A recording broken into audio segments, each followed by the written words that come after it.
Debate, Uncut and After Show. I'm your host Nathan Oakley, and if you are new to this channel or you've not done so already, then be sure to subscribe, hit the bell notification icon and join button if you'd like to become a Nathan Oakley 1980 channel member and keep up to date with the Flat Earth debate. If you would like to support the channel, there is a super chat that runs alongside each of these shows while they premiere, and there's also a coffee, Patreon, crypto and thanks button in the info box below the video. Speaking of Patreon, I'm going to do a quick shout out to all of you who do support me on Patreon.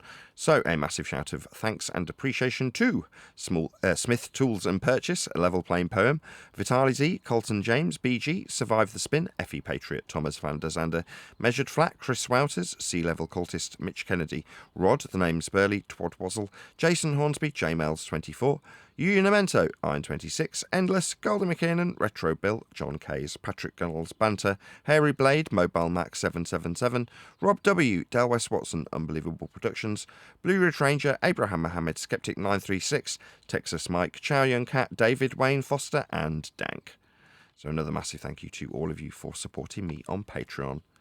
Now I will hand over to whoever is in Discord and Google so you can enjoy their dulcet tones while I set up for today's live show. With it, whatever you want to call what they had. Yeah, I finished watching that on the way to work this morning, and I was waiting for the big punchline that Fletcher was going to give us. In the end, it was a waste of 20 hours of my life. Never came.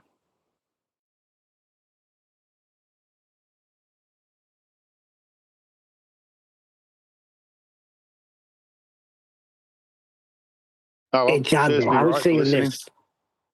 Go ahead. Go on.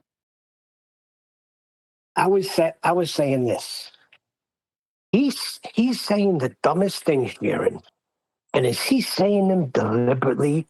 Like, you just can't say things like, bring up all these old-time names like Newton and Bry, and then all of a sudden, therefore, Sphere. Is he, like, letting us know that, listen, dudes, I sold out. I took the money, but I still know it's flat. You know what I mean? Like, sending, like, a little signal. Because you can't be that dumb, can you?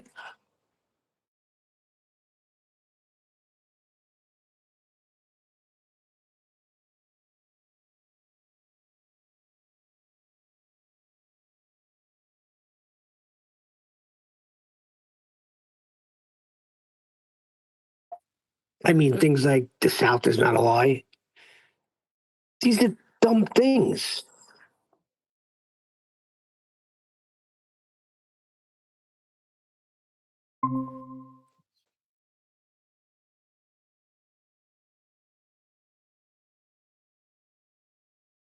What's up, Craig?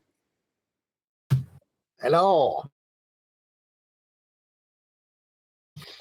No sooner than I log in, the phone rings, people come in the door, typically.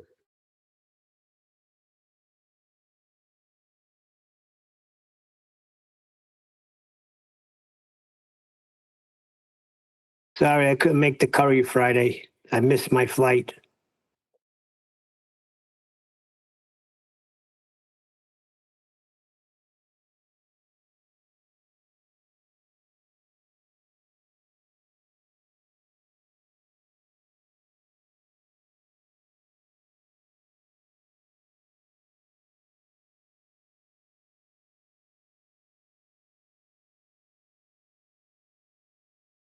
Stevie, you back? You finished with Omnivore Server?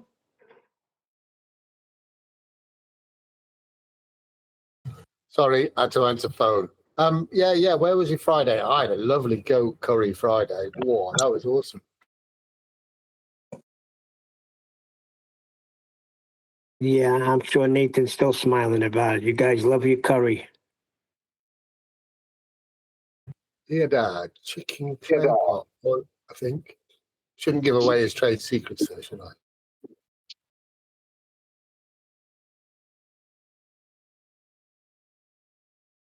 Like, that was weird to me. Like, when I was working for this all Irish outfit, they were like, they love curry. I was like, what? Yeah, like, you guys like curry?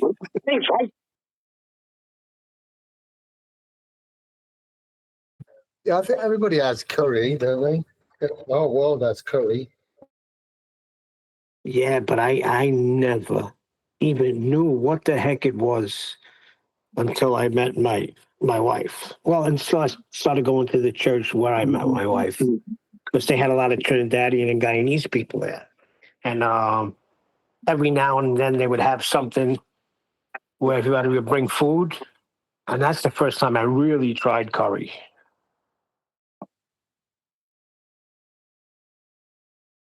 Yeah, I think we really had a conversation about curry a couple of weeks ago, didn't we?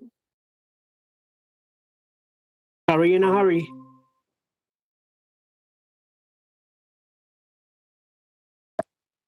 So, Sensual, were you on the menu since Craig had curried goat? Hello, I have no idea what you're talking about, mate. How are you?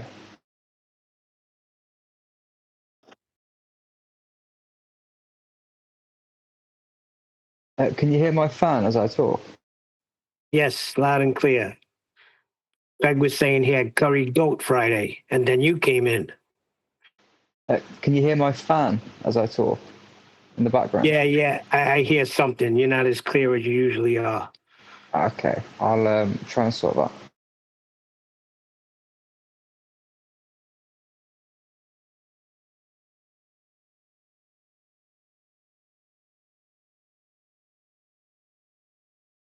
What is it, hot over there that you got a fan on? Get an air conditioner. What, for the 2 weeks of the year? No, not worth it. Yeah.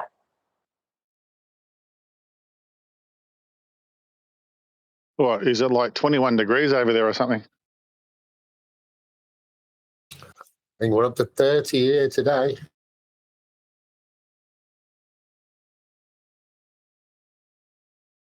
Dirty. Yeah, My 30. goodness. So what is 30 in America? Pretty much the same 30. No, then I need a jacket. We're talking about C's or F's. Fahrenheit. About 80, 85, 86 Fahrenheit.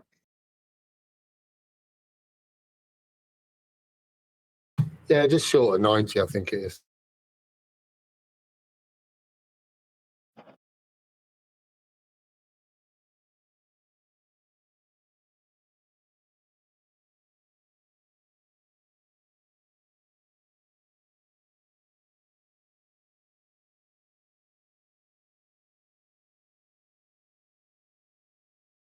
So what are you guys doing on the 4th of July in England? What for? Probably go to work. Oh, that's the day that we stole America, isn't it? I was going to say, ain't you shooting off fireworks saying, celebrating the day the Americans thought they won? No, that's just the city of London. They're the only ones who really won, didn't they?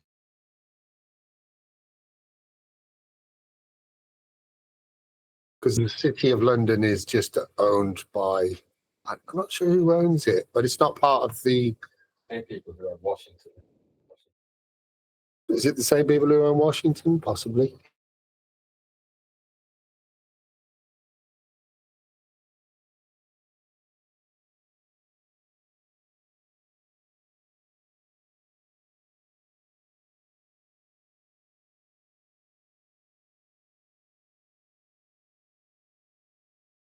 Yeah, we're taught about the Revolutionary War, like, I think it was the 6th, 7th, and 8th grade. Throughout that, we learned all about that, had the projects on it. Freaking crazy. Boston Tea Party and tolerable acts and all of that stuff.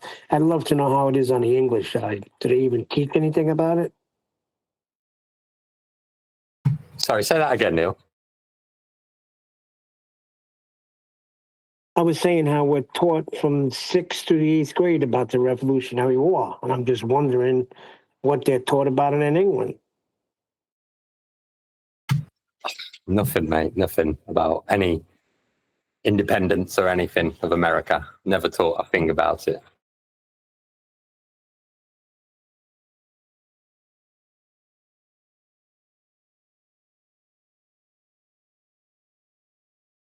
I think I probably learned more about it from like Nickelodeon and those kind of things, having a rib at it.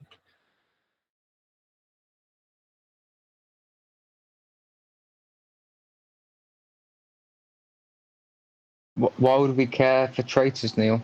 Why would we care to listen about their stories? That's what it was labeled as, right? Traitors. Damn traitors. We didn't have the internet back in those days, did we? So nobody would have known anyway.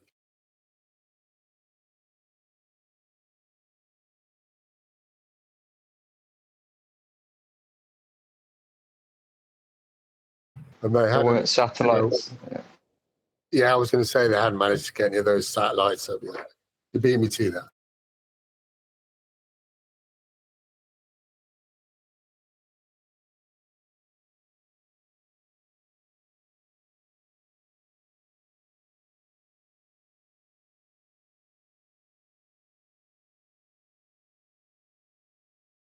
What are you gonna do? That always amazes me. I mean, I've read stuff, but to know that you've got forefathers rather than just the one, how does that work?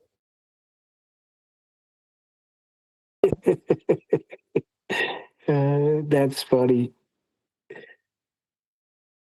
That would be the money that single mothers get from the state. Yeah. If you had four fathers, how many mothers did you have? Hey, listen, it's better than it's better than being a bunch of prisoners starting a country.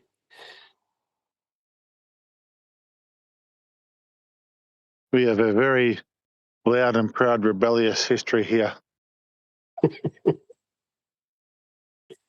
That's what I was taught too. That Australia was started because it was a prison, and they would send everybody that did bad things to Australia. I'm like, but it's beautiful over there. I wish they would have sent me there. Yeah. Yeah, very complex and detailed history here that if you ever want to go into it, it's quite intriguing. Wouldn't the bugs in the prison cell be a bit more extreme in Australia, though? Sorry, say that again?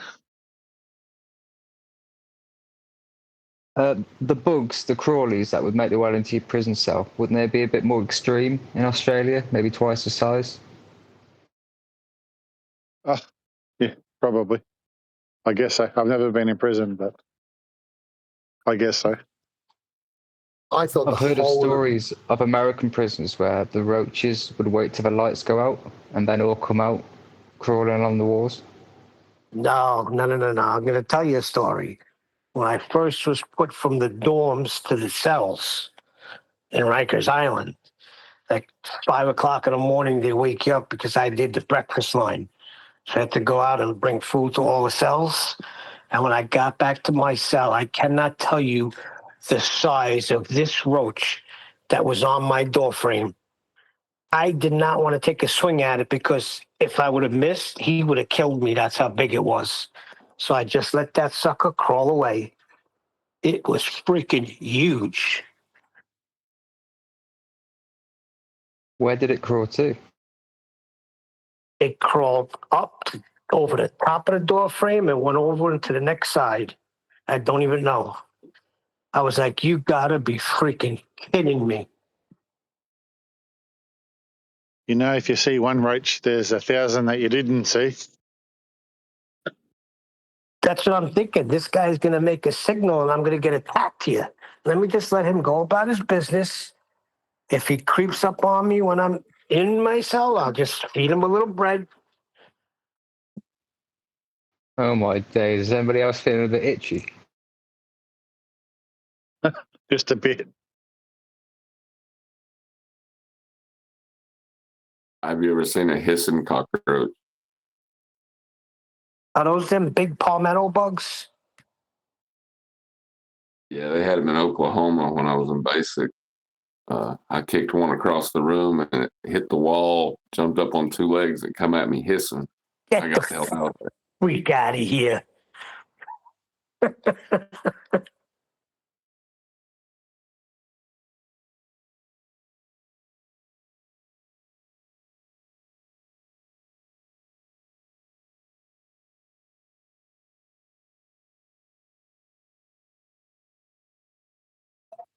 So I was watching that silo thing that Eli was talking about a few months ago.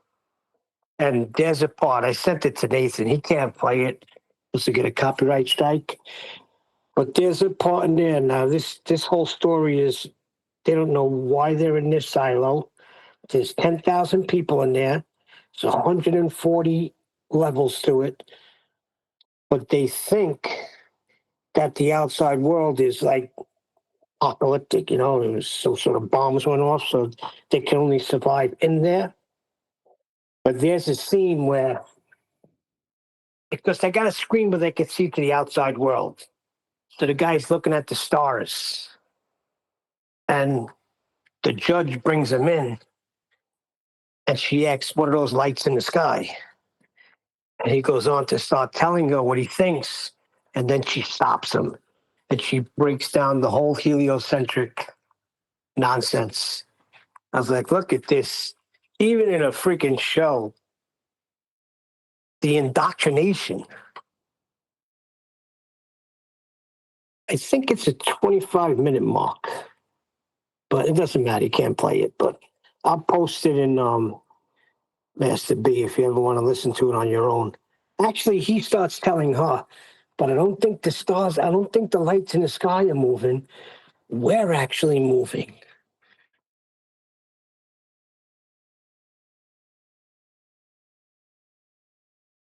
Yeah, post it in there. Let's have a look.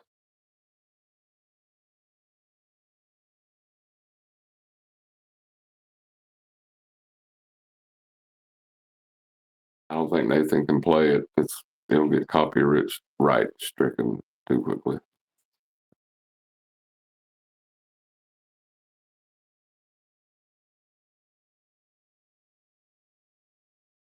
Yeah, you'll get a copyright strike for that for sure. I'll post it anyway. You can look at it on your own.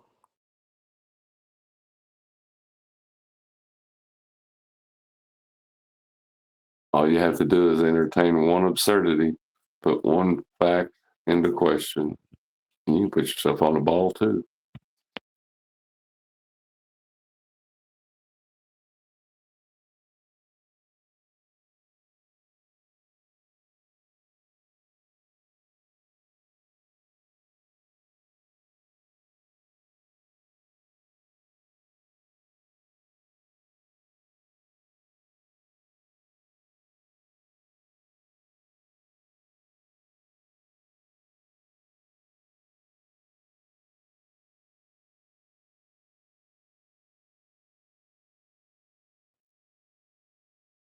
That was a glorious mess of sentence fragments and dodging questions. Yeah, here's my issue. He could have nailed him to the wall immediately with measurements and just kept letting him go. And then later on, he'll go motor mouth right through it, never lay it down, never explain it. Talk about the occultation of a star or a mountain, whatever the hell he was talking about. What the hell are you talking about? Jiren has given you, right from when he opened his mouth, flat earth measurements. What are you doing? You know, it's funny, they like to talk about measurements of the ether that they believe they have. Just like ballers used to love to talk about measurements of curvature that they believe they had. Measurements are kind of a trap for the Ethereans. You know what I mean? Absolutely.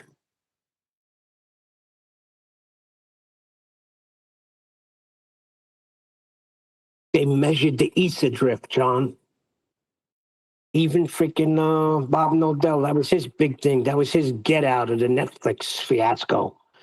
Instead of just doing what Nathan did and pointing, well, if it's that, then there's no Earth curve, right? There's nothing moving. Not Earth curve. No. How did Nathan used to put that? Come on, absentee landlord. If the gyro is drifting at 15 degrees an hour, then so are planes.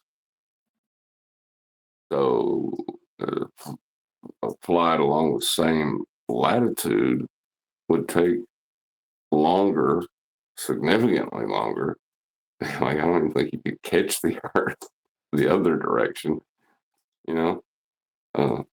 It's like, so that can't be the truth.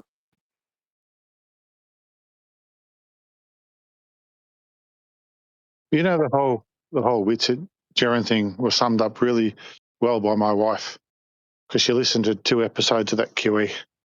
And she said to me, you know what that was like? It was like getting a massive big bowl of delicious pasta put in front of you, and you're waiting to dig into it, and it goes all over you and all over the floor, but you don't get to eat anything. That's what the whole Jiren and Whitsett debate was to her. Yeah, one big sloppy mess that you never get to taste. You Remember, wear it. remember when ambiguity wins, so does the globe.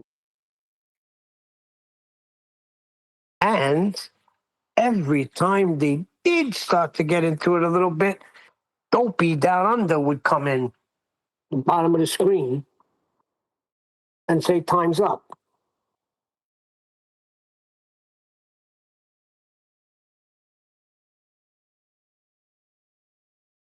Yeah, it seemed like his whole purpose there was to make sure no conclusion was ever made.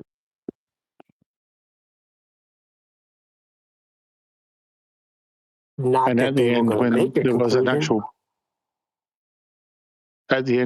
actual point made by Whitsett in relation to a rebuttal to Jiren, he pipes up and says something stupid about, being turned on a plane.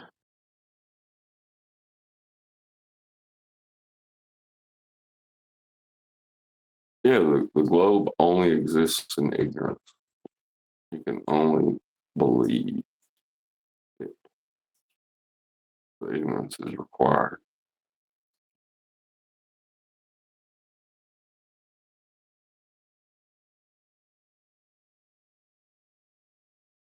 You know what they say about ignorance, right?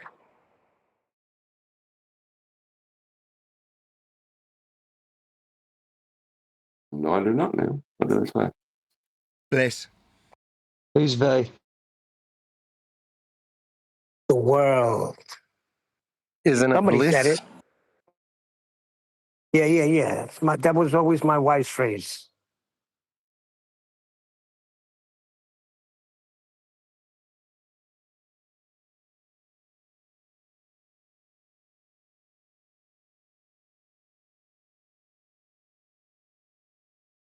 Maybe that's why they argue so hard for it.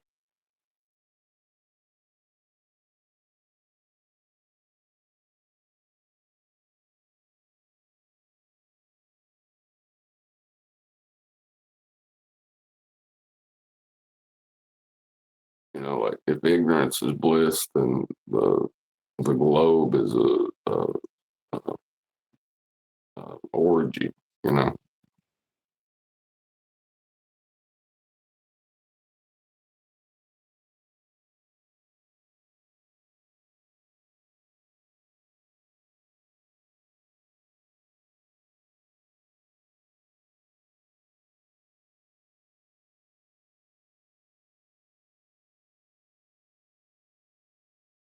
I really wish I had a better word than orgy there.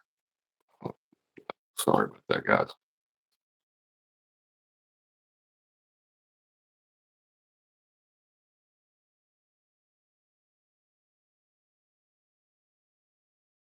About circle jerk.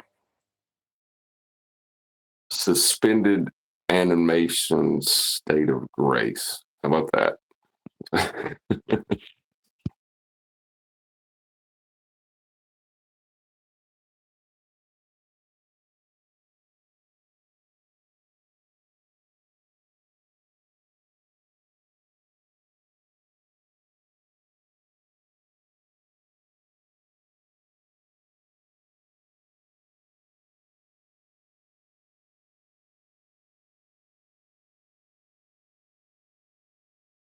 Or ignorance, though, because you would have to know it to argue against knowing it. I know. Weird.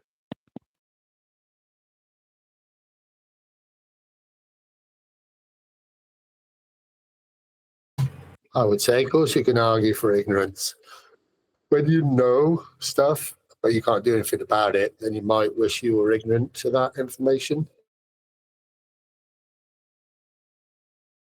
Right, but wishing you were ignorant to it means that you know it. You know what I mean? Maybe a good idea to smash yourself over the head, see if you can forget it all.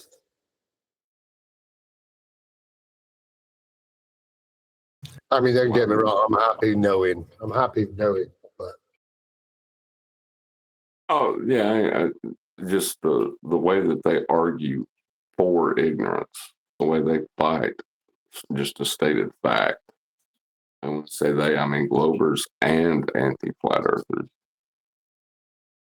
They knew it was measured flat. I feel like before they believed it was a ball. As crazy as that sounds. Yeah, we used to whistle right past it. They'd lay it out, we'd whistle right past it, and they're still trying to get away with that. But we're on to it. We're on to the whole nonsense of their game, and we understand now. But we did whistle right past it, looking for curvature.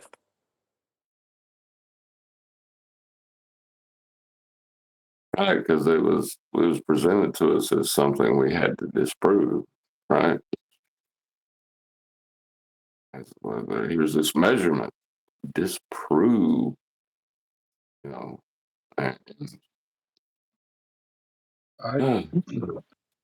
Arguing from ignorance is only a fallacy when there's one person in the room that knows otherwise.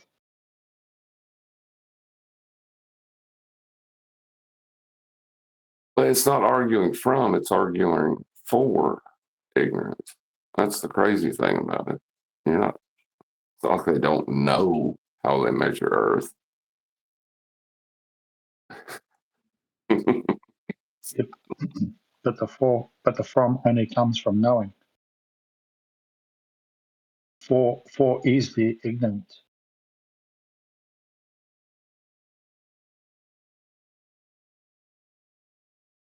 the best person to ask would be Jiren because he knew, but now he pretends he doesn't know. That's ignorant.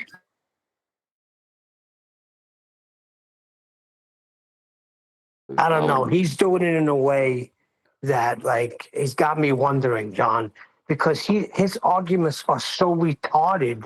It's like he's winking. I don't know. Well, I mean, that's the thing is, Jiren never did anything or said anything that ever made me even believe, or that's the wrong word, made me think that he had any knowledge of this subject.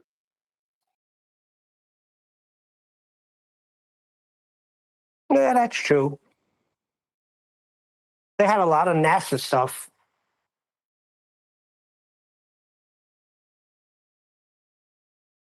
Yeah, but that's film development and, CGI. It's focusing on how you would fake something as opposed to, why you would have to fake it.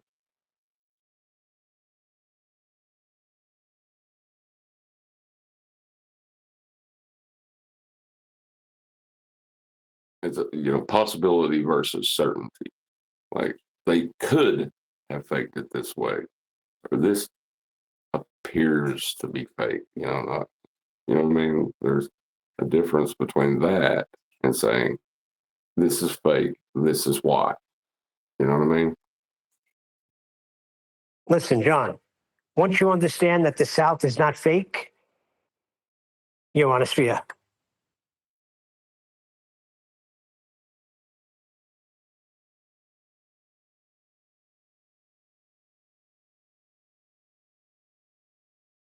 Once you understand the planar direction of south is not fake, you're on a sphere.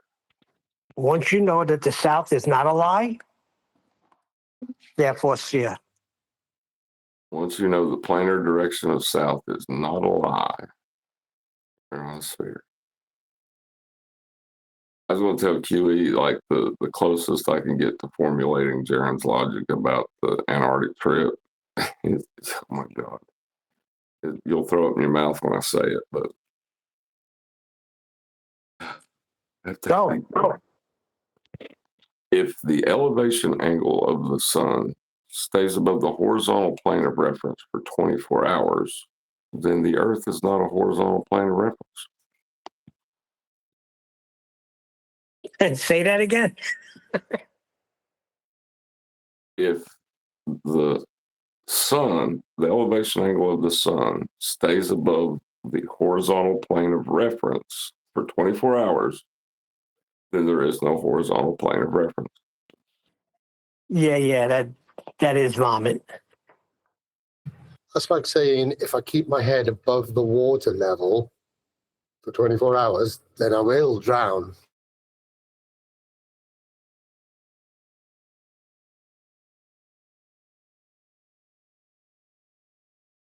I don't know. It doesn't really have a comparison to anything else. It's like another level of stupid that I'm having trouble explaining. And this is my point with Whitsitt. Every time he brought up freaking Antarctica and their stupid trip that I don't know if they took or they didn't take, he didn't hold them to the measurements. They were taken of the sun, and he would have had them. He would have had them right there. You can't get around it.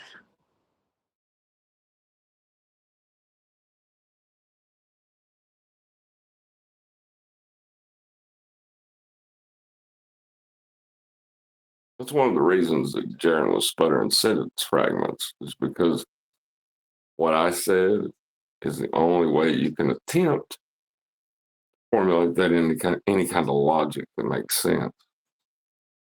And it sounds stupid, doesn't it? Yeah, absolutely. But that's what I mean. Look, when Brian had that debate with McToon, whatever it was, as soon as McToon brought it up, Brian held him to the measurements. Now, what did McToon say? I don't care what you think, Brian.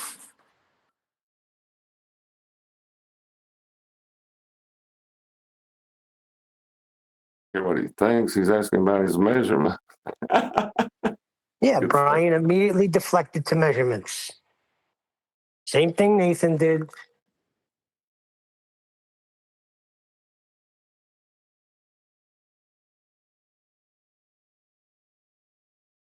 Measurements are a deflection in a topic about the geometry. Wow. Oh, John, you can't. How are you going to argue with measurements? How can you argue with a measurement? A measurement's a measurement. That's it. This is it. The only way we get this is off a flat plane. Says it in all the citations. Not what we say. It's what reality is.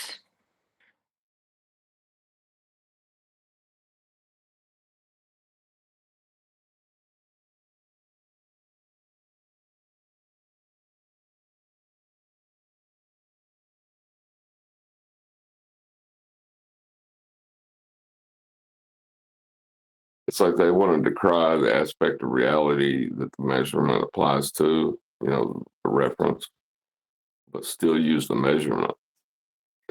It's like, dude, you can't do that. It don't make sense. Yeah, now we're picking them up on it.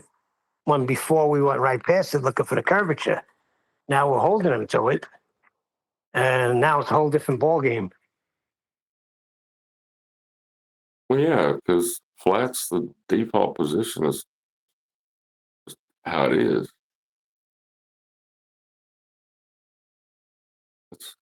It's like stationary. You got around proving stationary. Stationary is not a claim. Not moving is a negative statement at best. And you don't have to prove negatives. That's absurd. That's witness's main proof. He feels that we have to prove that Earth is not moving. It's the most important proof sees. I'm like, really?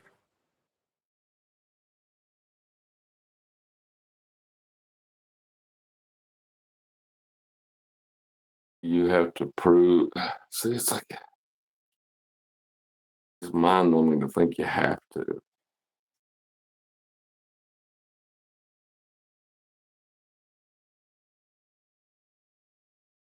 Think about that. That's retarded in itself. If you're moving, why would you have to prove anything? You're moving. And you know you're moving. Well, moving is that's positive. Like something is taking place. You can prove motion. You do that all day long. If something is moving, I don't know. I don't know what to say to people anymore. If they don't get it, they really shouldn't be addressing it. You would need something to be stationary to be able to measure your movement, surely.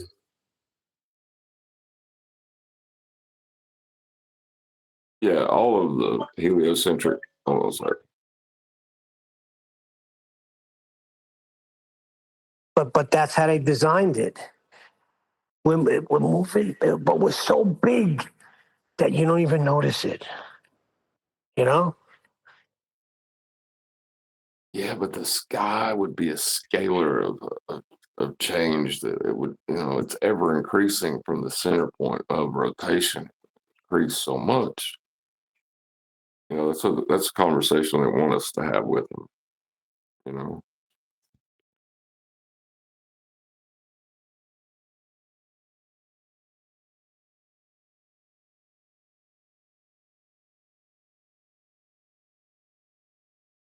Because heliocentrists should have no concept of inertial.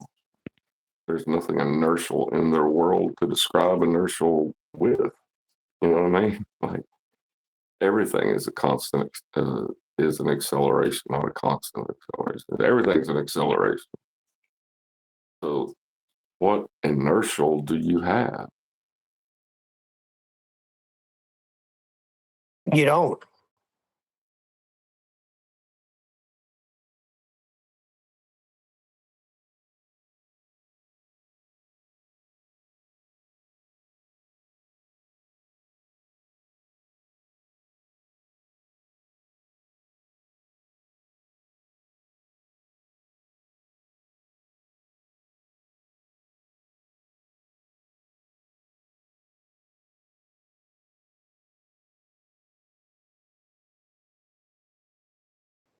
Because he's still in his mind, he's still in he's still in the solar system, So he's not grasping that Earth is measured flat. So he's picturing a pancake Earth in the solar system.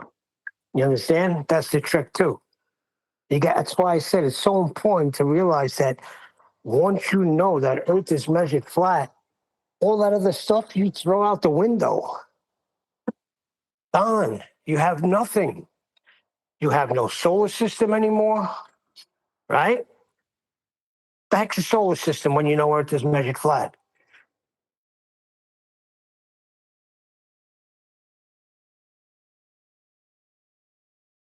When you see the dancing bear, who cares how many passes?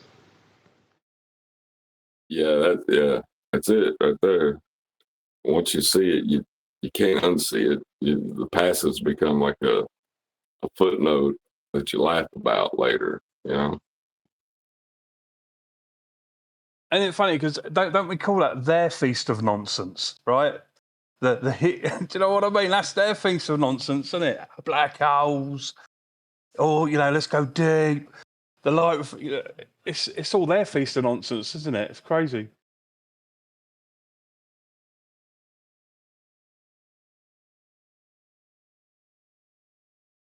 Yeah, yeah, it is crazy.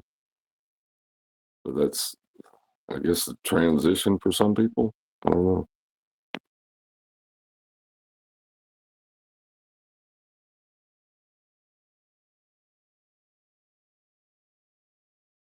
One thing I haven't heard though, I haven't heard the rebuttal of. I've not heard like on the like from the ballers, like a really a good answer for coming back from measured flat. And I suppose before the book once a book comes out, that's going to be the main topic of the argument, isn't it? Because that's what they're going to attack completely. They isn't can't. It? The measurement. Yeah, but I know they can't. But they can't. I know they can't. Yeah, that's the whole thing. They'll talk about everything else, but they can't talk about it because they're measuring from flat too. They know it. Good. Let's keep the conversation about the measurements, and then it's not elsewhere in the weeds. It's going to be really interesting, though, isn't it? Once that's nailed down and everything comes back to the measurement, like where they're going to go, because you know what they're like. They're never going to give it up, are they? Like either the paid shills or the people who are just in a delusion. That they're going to fight tooth and nail to surpass that, to get past that measurement, right? Well, you got people doing it right now before the book even comes out. They're trying to get ahead of it before it creates waves.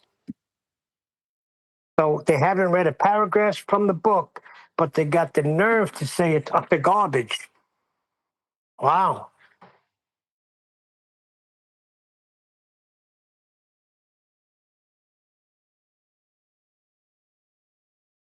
Yeah, it's definitely going to be some exciting times, isn't it? When like Nathan goes on the circuit with this book. I mean, it's going to be absolutely, well, for us, it's going to be enthralling, right? It's going to be like, yes. Yeah, right now what you have is how Nathan calls it, the calm before the storm. It's mellow, not that many people are coming in. It seems like it's getting a little stale. And then, bam, welcome to Flat Earth hits the circuit. Look out. Yeah, but it's not going to be that simple. You see, there is a wave of globers that are using the flat Earth measurement and celestial navigation as a dichotomy. And I'll give you an example where we have used celestial navigation, including the celestial objects and the sun, as a proof of flat Earth. What they're going to start doing, and I've seen it now a little bit, is they're going to start using the sun, the sun's GP, and the measurement to the sun's GP as an argument against flat Earth. And I'll give you an example. Is if you're at Union Glacier, let's say, for example, you accept that they were at Union Glacier and you accept that they were seeing a 24-hour sun, and you were at Union Glacier at 82 degrees longitude, 79 degrees latitude, and you're looking south, and you're seeing the sun at a particular angle, you could work out the sun's GP from that angle. Well, where is the sun? Where is the sun's GP from there?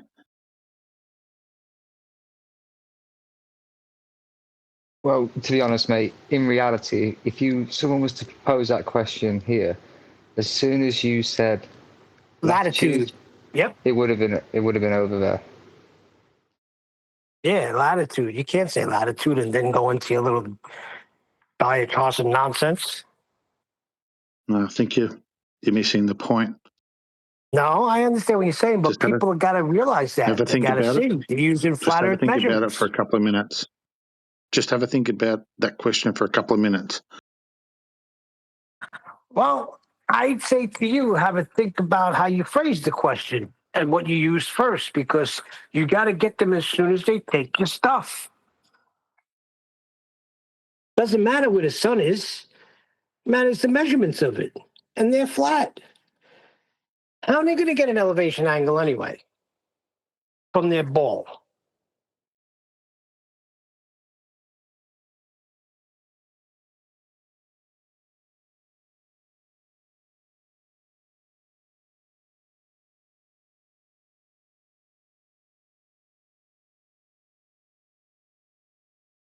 Yeah, and don't you stop that in its tracks by the moment you bring that back to a measurement. You've even stopped them going to where they want to go to, right? So the moment they say sun, you just say angle, right? Where's it measured from? So they're not even going to get to that question, are they?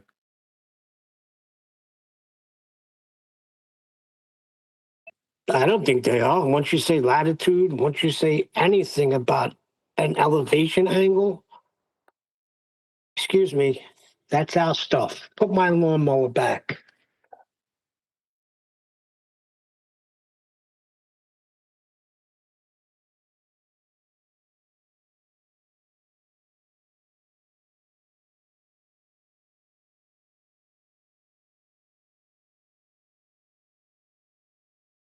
How are you? Good. Starting the show with a bang. Got Jardo gifting out 10 memberships before we've even got going. Thank you very much for the super chat, or gifting memberships as the case may be, Jardo. Really appreciate it. Whoever's got their mic wide open in G+, please can you close your mic? This is a live show. Have some respect. So yeah, good to be back. Nice weekend. Very hot here in the UK at the moment. Like extremely swelteringly hot. So how long I can bear the heat with all these monitors and amplifiers and computers going, we will find out, I guess. So let's see if I can bring up Jardo's super chat so you can see him on screen. There we go. Thank you very much indeed, Jardo, for the super chats. You hear me? Well, housekeeping will increase ventilation. I don't think it will. Let's just check if we can hear. Also, another sent 10. What's that? Sent 10. What does that mean? Sent 10 gifted memberships, I assume. That's the same thing, right? Thank you, Moop. Got 20 gifted memberships going out to people in the live stream chat. So thank you very much, both of you. I like people gifting memberships. I think that's an excellent way of sharing the love and getting people involved in what we do here. So thank you, both of you. Really appreciate the support. Everyone had a good weekend? Absolutely. Excellent. Yeah, it's nice when you get the 2 or 3 days here in the UK where things are lovely and sunny. You can actually enjoy the sun, or get burned, depending on what we're doing. Let's do a bit of housekeeping. Any evidence of the distance to the sun? Well, Jardo. Jardo, any evidence of the distance to the sun? Yeah, well, that would be 1 AU. AU is a derivative from flat plane measurements that extrapolate out into orbital motion. And a Keplerian, if I could say the word, description that's then mathematicized into having a distance that's calculable with radar bounce off a black body or the transition of Venus, a light in the sky, isn't going to cut it as an actual distance. You're talking about scales that we've invented the distances for by making assumptions about the size of things like Venus. And the size of Venus is assumed to be the same size as the radial value of an extrapolation of an Earth-based radial value that's derived from a flat plane elevation angle measurement. So it's utterly absurd to say that 1 AU is a distance to the sun. It is not. Well, I want him to go over how the globers are going to attack flat Earth measurements, because I understand what he was saying. Can you go over it real quick, Jardo, or are you busy? I could go over it a little bit, I guess.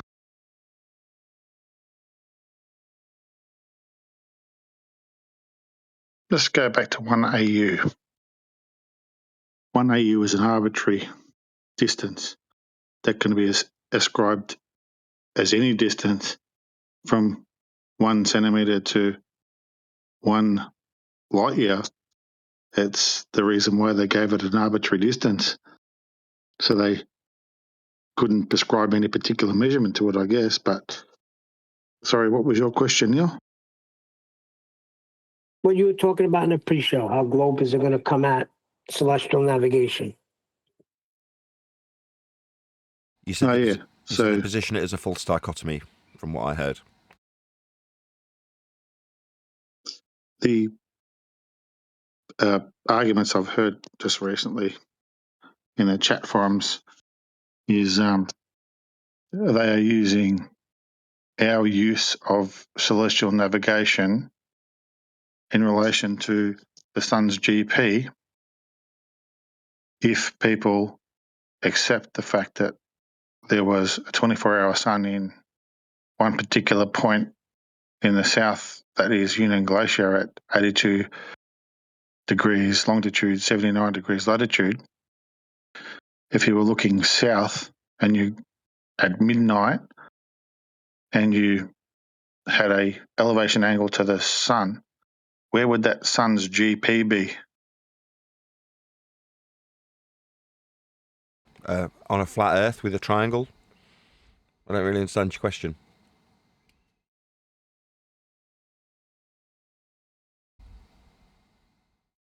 Was that what you were asking? Was that the right answer? Did it get a prize? Yeah, sort of. Booby prize. Boobies? Hooray! Well, I was No, saying it's- once they say longitude, it's over.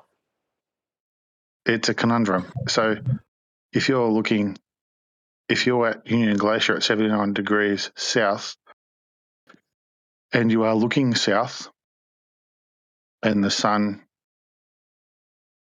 has an elevation angle south towards you at midnight, then that sun has got to have a geographical position.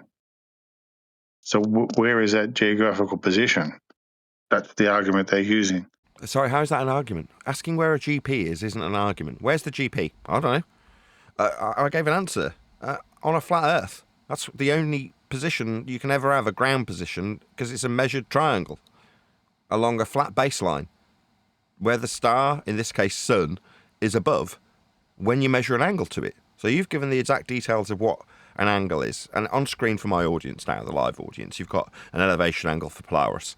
Substitute where it says polar axis for sun. So let's say we're measuring the sun above the horizon in a northward direction. Now, I know that's opposite to what you've said, but it doesn't matter, just for the sake of this diagram. Okay, so what are we doing? We're drawing a position below the sun along a flat baseline with the angle being part of the triangle. So what we're measuring is a flat Earth. So you're saying that by asking where the sun is above, we somehow, invalidate that we're making a flat Earth measurement? I don't really understand how that puts it into a dichotomy. I told you the logic behind it. Oh my God, I can't believe I got to say it again. If we observe the elevation angle of the sun to be above the horizontal plane of reference for 24 hours, then there is no horizontal plane of reference.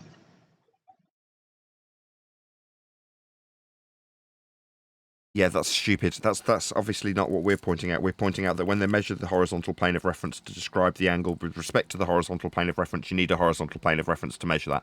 And in this case, if you're describing what as Jardin is the GP, that's ground position or geographic position of the sun, that's the sun's position on the ground with respect to a straight line between you and it. That's a flat Earth prerequisite. And you're saying that by asking where the sun is, or where its GP specifically is, that somehow undermines or puts the flat Earth prerequisite measurement of angle with respect to a flat baseline into a dichotomy. And I still don't understand. I know you didn't answer, Jardo. John did. But maybe you can fill me in like I can comprehend how that puts it into a dichotomy, or, as you suggested, is a question at all. It isn't a question. Asking where the GP is in regards to what we do here. That's not a question of how Earth is situated as a plane or as a shape sphere. That's an unrelated question. Okay, it is a question, but it's an unrelated question. I hope no, they do come with what that. It does is, It's Jardo. Listen. Bloody hell. no, it places us it places the person asking the question into a circular reference and the person trying to answer it into a circular reference. There's no argument against the fact that when you take an elevation angle, it's from a horizontal plane. The problem is we have already used celestial navigation as a proof of flat Earth. That is, all the celestial bodies have a particular GP, which we derive to make calculations on where we are at any particular time on the Earth. If you are at 79 degrees south, 89 degrees longitude, so 79 degrees latitude, 89 degrees longitude, and you're looking south at midnight, you're looking over the top, supposedly, of a south pole, and you have an elevation angle to the sun, which has a GP. We all already have outlined in almanacs where that GP of that sun's going to be. So we place ourselves into a circular reference. How?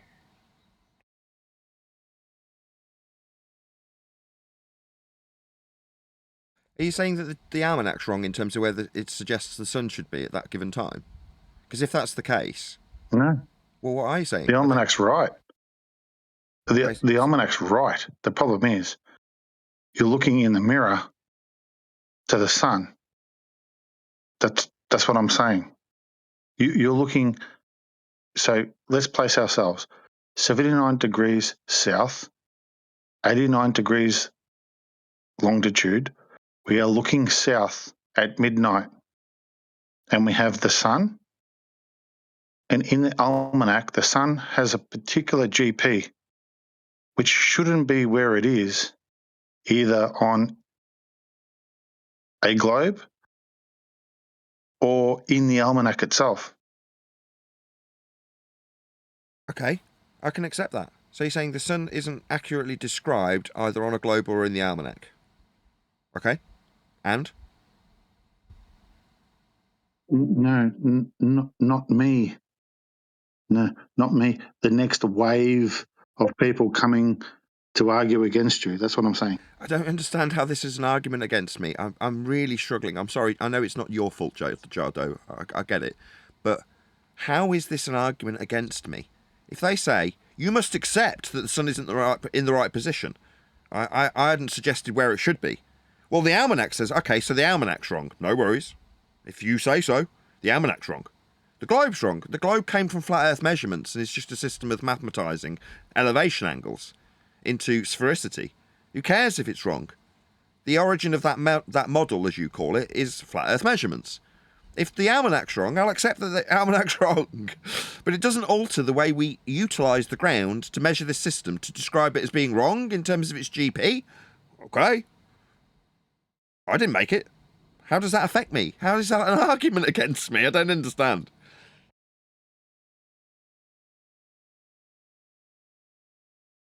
Jardo's gone quiet. Can someone fill me in? No, it's an argument that's going to be placed at your feet, not exactly an argument against you or anyone else. But you were presented in the last couple of weeks from a couple of newbies, and they stumbled across here completely undermined by the presentation of the arguments here. But I knew where they were coming from, and what you're going to get is you're going to get a lot of confused people coming in to Flat Earth, and that's one of the questions they're going to be presented with, because that's what's been floating around the backstreet alley of Flat Earth chat at the moment. If you say so. I don't fully understand. Only And a maybe problem this will for become more people clear when who someone comes in reify and the starts. AE map. Say again, Endless. Sorry. Sorry. It's only a problem for people who reify the AE map. Okay. These newbie flat earthers, if they're reifying the flat earth map, then yeah, that'll confuse them. That's their problem. No, it's not an AE map issue. What's the problem? What people are forgetting, what people aren't focusing on is what I'm saying. So you're at 79 degrees latitude, 82 degrees longitude. You're looking south at midnight. You have an angle measurement, elevation angle measurement to the sun, That sun has already been registered in an almanac as having a GP. Think about that for 5 minutes before you go off. Okay, so the sun's got a I've GP thought in the about this one almanac. a lot. I measure an elevation angle south at midnight. Okay, I've thought about it, but what's the difference if 5 minutes elapses? I still don't get how this is a problem for me in any way, shape, or form. No, it's not a problem for you. It's a problem for people coming to Flat Earth asking you or me or anyone else a question. You can't just dismiss it with, well, it's a Flat Earth angle measurement, therefore it's a Flat Earth. Yeah, But it is. I can do exactly that. If you then go on to say the maps are wrong, okay? No worries. Maps wrong. Yeah, that's not surprising given that they want us to believe we're on a bleeding sphere. We've got thousands of them. It's the first thing I did, looked at all the maps. Thousands of them with Brian Leakey.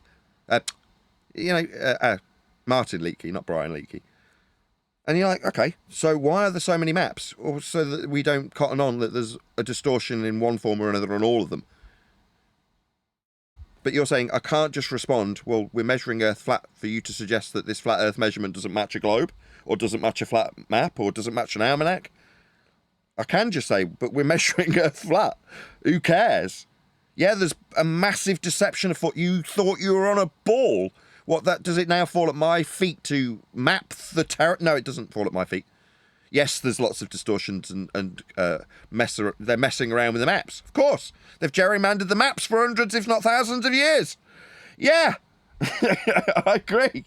That's not my problem. It's still measured flat. And that is a response to that, Jardo. Yeah, absolutely. The only problem it presents is if we were to use, like we have, celestial navigation and the almanac as support for the flat plane, this is just one issue that will be presented to question an almanac.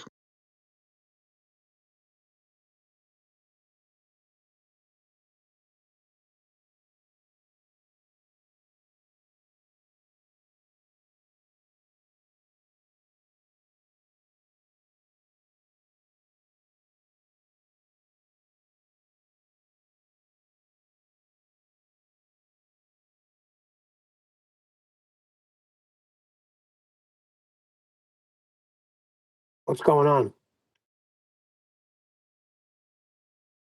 Oh, crap. I was on mute. My bad. Figures. Sorry. Yeah, I said the exact same thing again. I mean, you're suggesting that this is a problem to newbies who've come in, and Endless is suggesting that you've taken it as read that because newbies will reify the azimuthal equidistant projection, that this is a problem for us in terms of the sun's positioning on that map.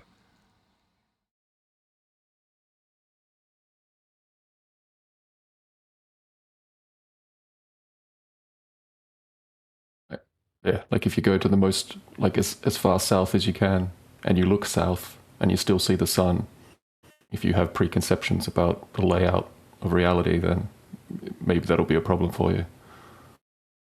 No, it isn't. It is for Jiren. I don't care. Jiren's here to take a flock of people he's rounded up back onto the ball. That's his purpose here. Now, it wasn't glaringly obvious to me the first couple of times he ended up being in a position to, affirm the ball. How interesting, he said. But he went back to the people and tried to sue them after signing his rights away, which he'd been acutely aware of. That contradiction is not lost on me now, although I excused it back then. Now, as far as I'm concerned, he's true to his colours and they haven't changed. All he's ever done is try and lead people back onto the ball. So did Bob Nodell.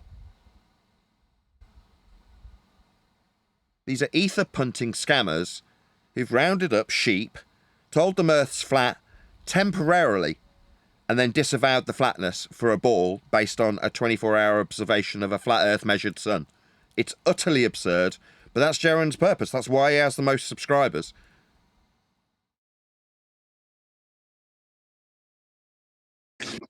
Hey, Nathan.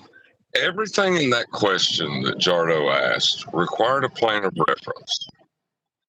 Everything without exception. How is that in any way fallen to us to answer anything about that? We shouldn't have That's to. correct. Just saying as well, Nathan. I mean, anything to celestial navigation requires a tool that measures elevation angles. That tool is not measuring curvature. It's measuring elevation angles. That's what it's designed to do, and that's what it's used for. Nothing to do with measuring curvature. It's not Jado, it's what he's hearing on the circuit. Yeah, and I'm not holding it to Jardo to answer.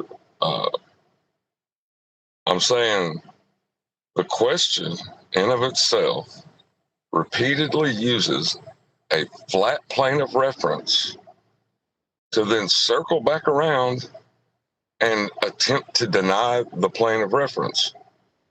That's what my initial point was with how you try to formulate it into any kind of logic.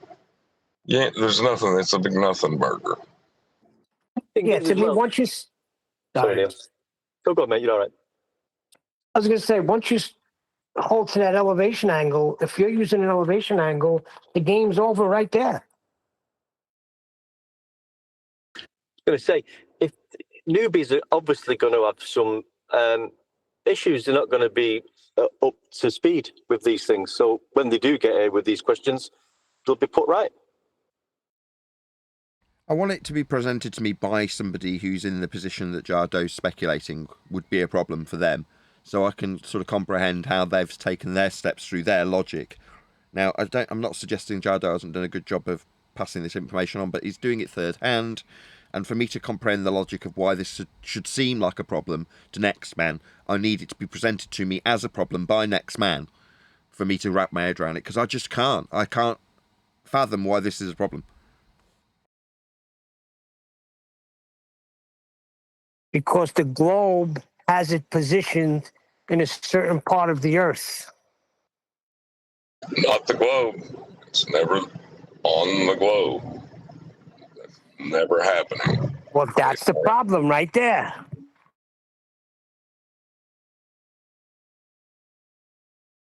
When you're doing celestial navigation, you take an elevation angle to a particular solar object, celestial object. What's the next thing that you do on your map?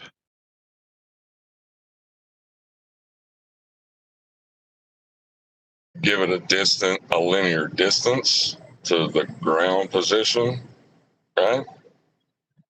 Flat plane distance to the, you know what I mean? What are we doing now?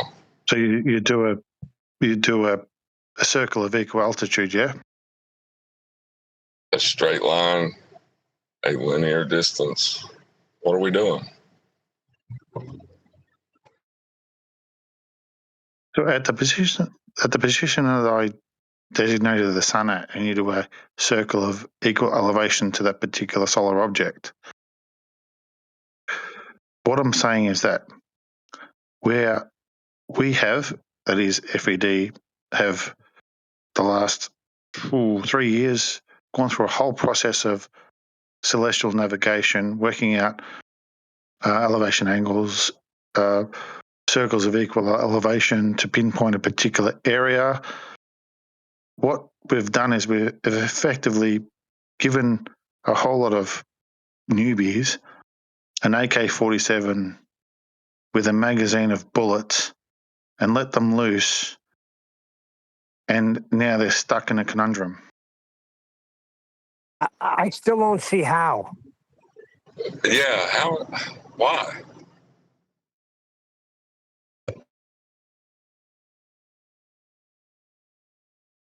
Go on, John.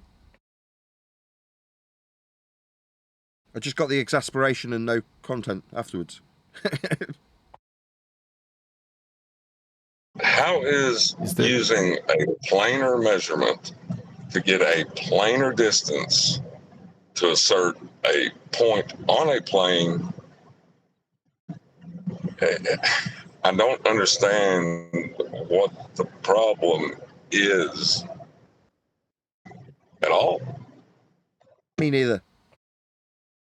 I mean, I'm Like I just say, guessing once- what Jardo's trying to say is the problem comes afterwards in the when they jig about and calculate a distance on a presupposed globe after taking the flat Earth elevation angle measurement off a flat plane in the first place.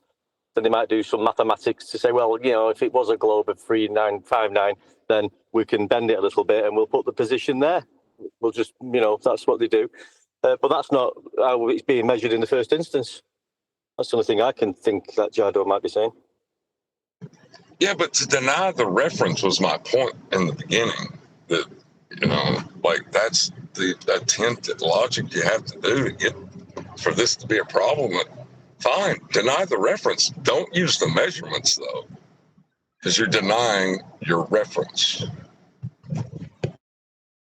It sounds like a recycled version of McToon's challenge.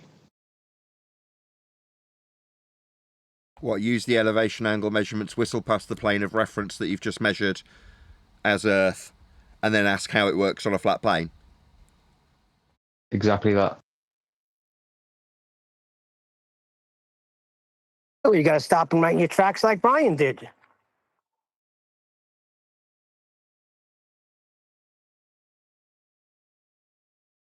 Yeah, we don't understand the heavens. That's the best you're going to get. We do not. They're amazing. And how they render to some people, and it's not the same to me, and they don't seem to obey perspective. Can't tell you. Sorry. John, if I was a newbie and I was to ask you, how do we use the heavens to prove a flat Earth? What would you say? We don't.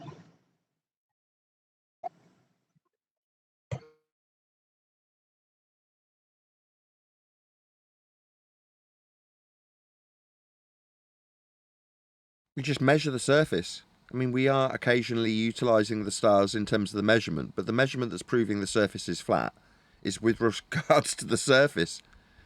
So you're measuring an angle along the ground for a GP position, or ground position, that's a bit redundant. Let's just try that again. You're measuring along the ground for a ground position. There we go. So once you've got all of that data, which is where I started out going, I kind of object to what you're suggesting, because what a newbie finds objectionable in terms of how we'll utilise a flat Earth measurement is irrelevant to us. I'm just going to keep saying it.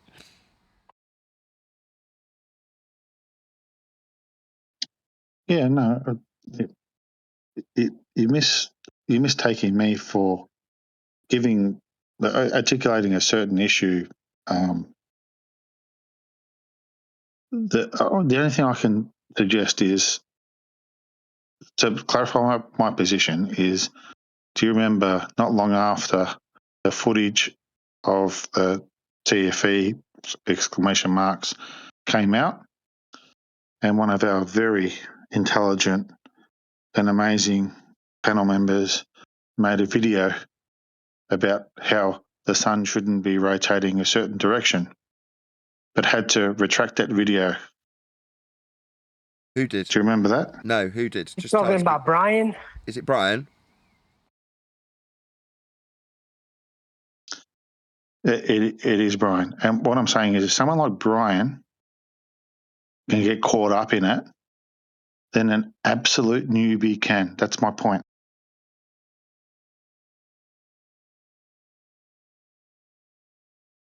Is there a context outside of reifying the AE map where this is a problem for people, like psychologically at some level? Like, is there some other headspace people could be in where this is a problem?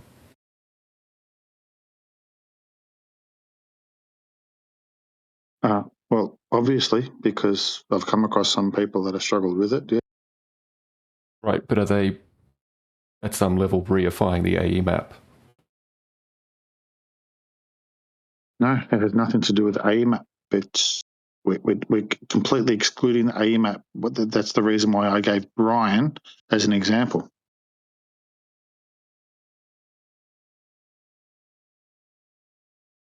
Okay, well, at least I know to ask how this is going to be a problem. I can ask Brian. It's not a problem to us. It's not what. No, I'm saying if you can get caught up and tangled up in it, then it is a problem. It's not like overall Earth will be less flat because of it. I get what you're saying, Neil. But by the same token, Jardo's suggesting that if Brian can get caught up in this, and I don't fully understand what's to get caught up in, but maybe Brian will explain that if he toddles along at some point today. We'll find out. Well, I just sent him a message to get in here, number one. Number two, Brian got caught up in the whole video thing. All right? The whole video thing, I mean, be a bit less specific, I would suggest, Neil. He got caught up in the video where the sun was supposedly going the opposite way. Opposite relative to you turning around, it was. Do.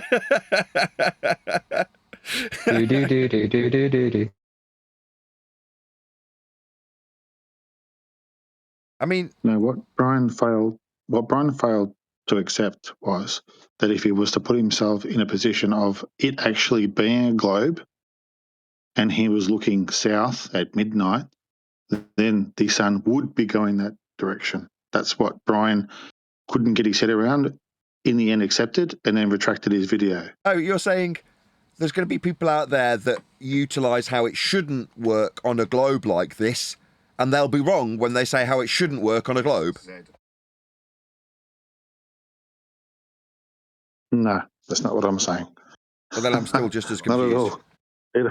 You know what we're going to do is just leave this, and then when you've got some spare time, go back and listen to what I'm saying, and then you'll understand a little bit more clarity what I'm asking. Yeah, you just don't understand, Nathan. Right. So when we look south with respect to the horizontal plane of reference, this will prove that there is no horizontal plane of reference.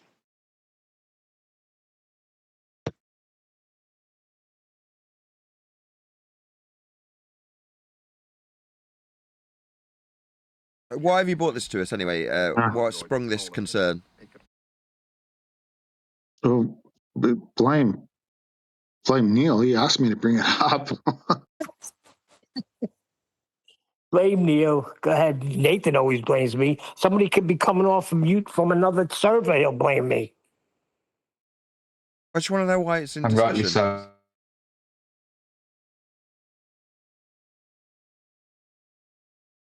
Sorry.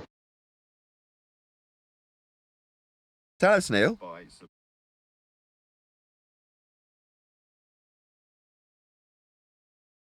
Oh my God. Thanks, Neil. You got me in trouble. That wasn't me. Somebody else opened their mic. I'm John asking Doe you a presented question. that to us.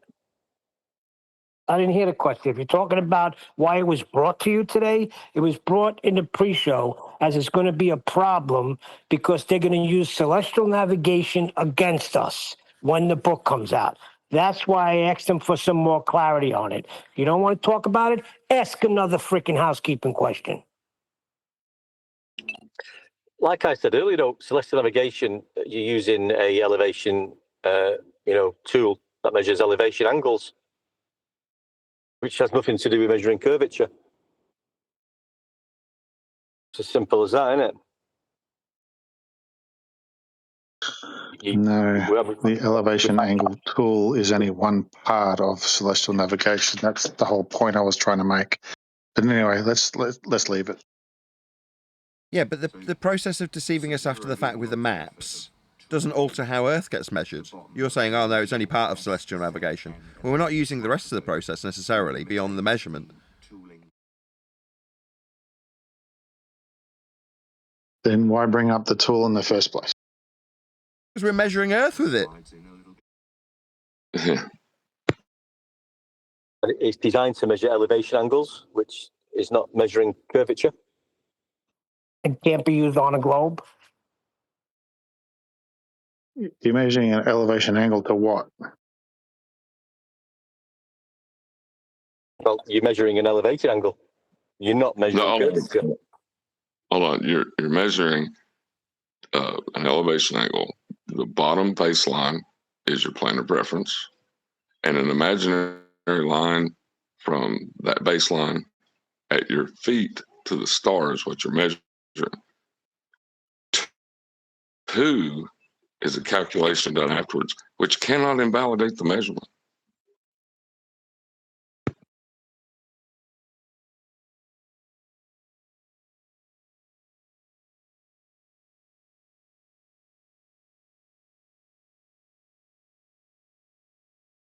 Okay.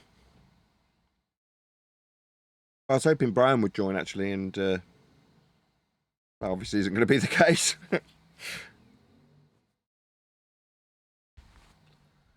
We've got stuff that we wanted to cover. I'm sure there was a video that we didn't end up covering last week. Sensual Ghost, I'm talking to you. Did you pass us on something that we didn't cover last week? There's one in Master B. I posted this morning. Fill me in. A well-known YouTuber is talking to some. I don't know how to describe him, to be honest. I think he's just describing the piece of nonsense, effectively. This is on Lex Clips, right? Correct.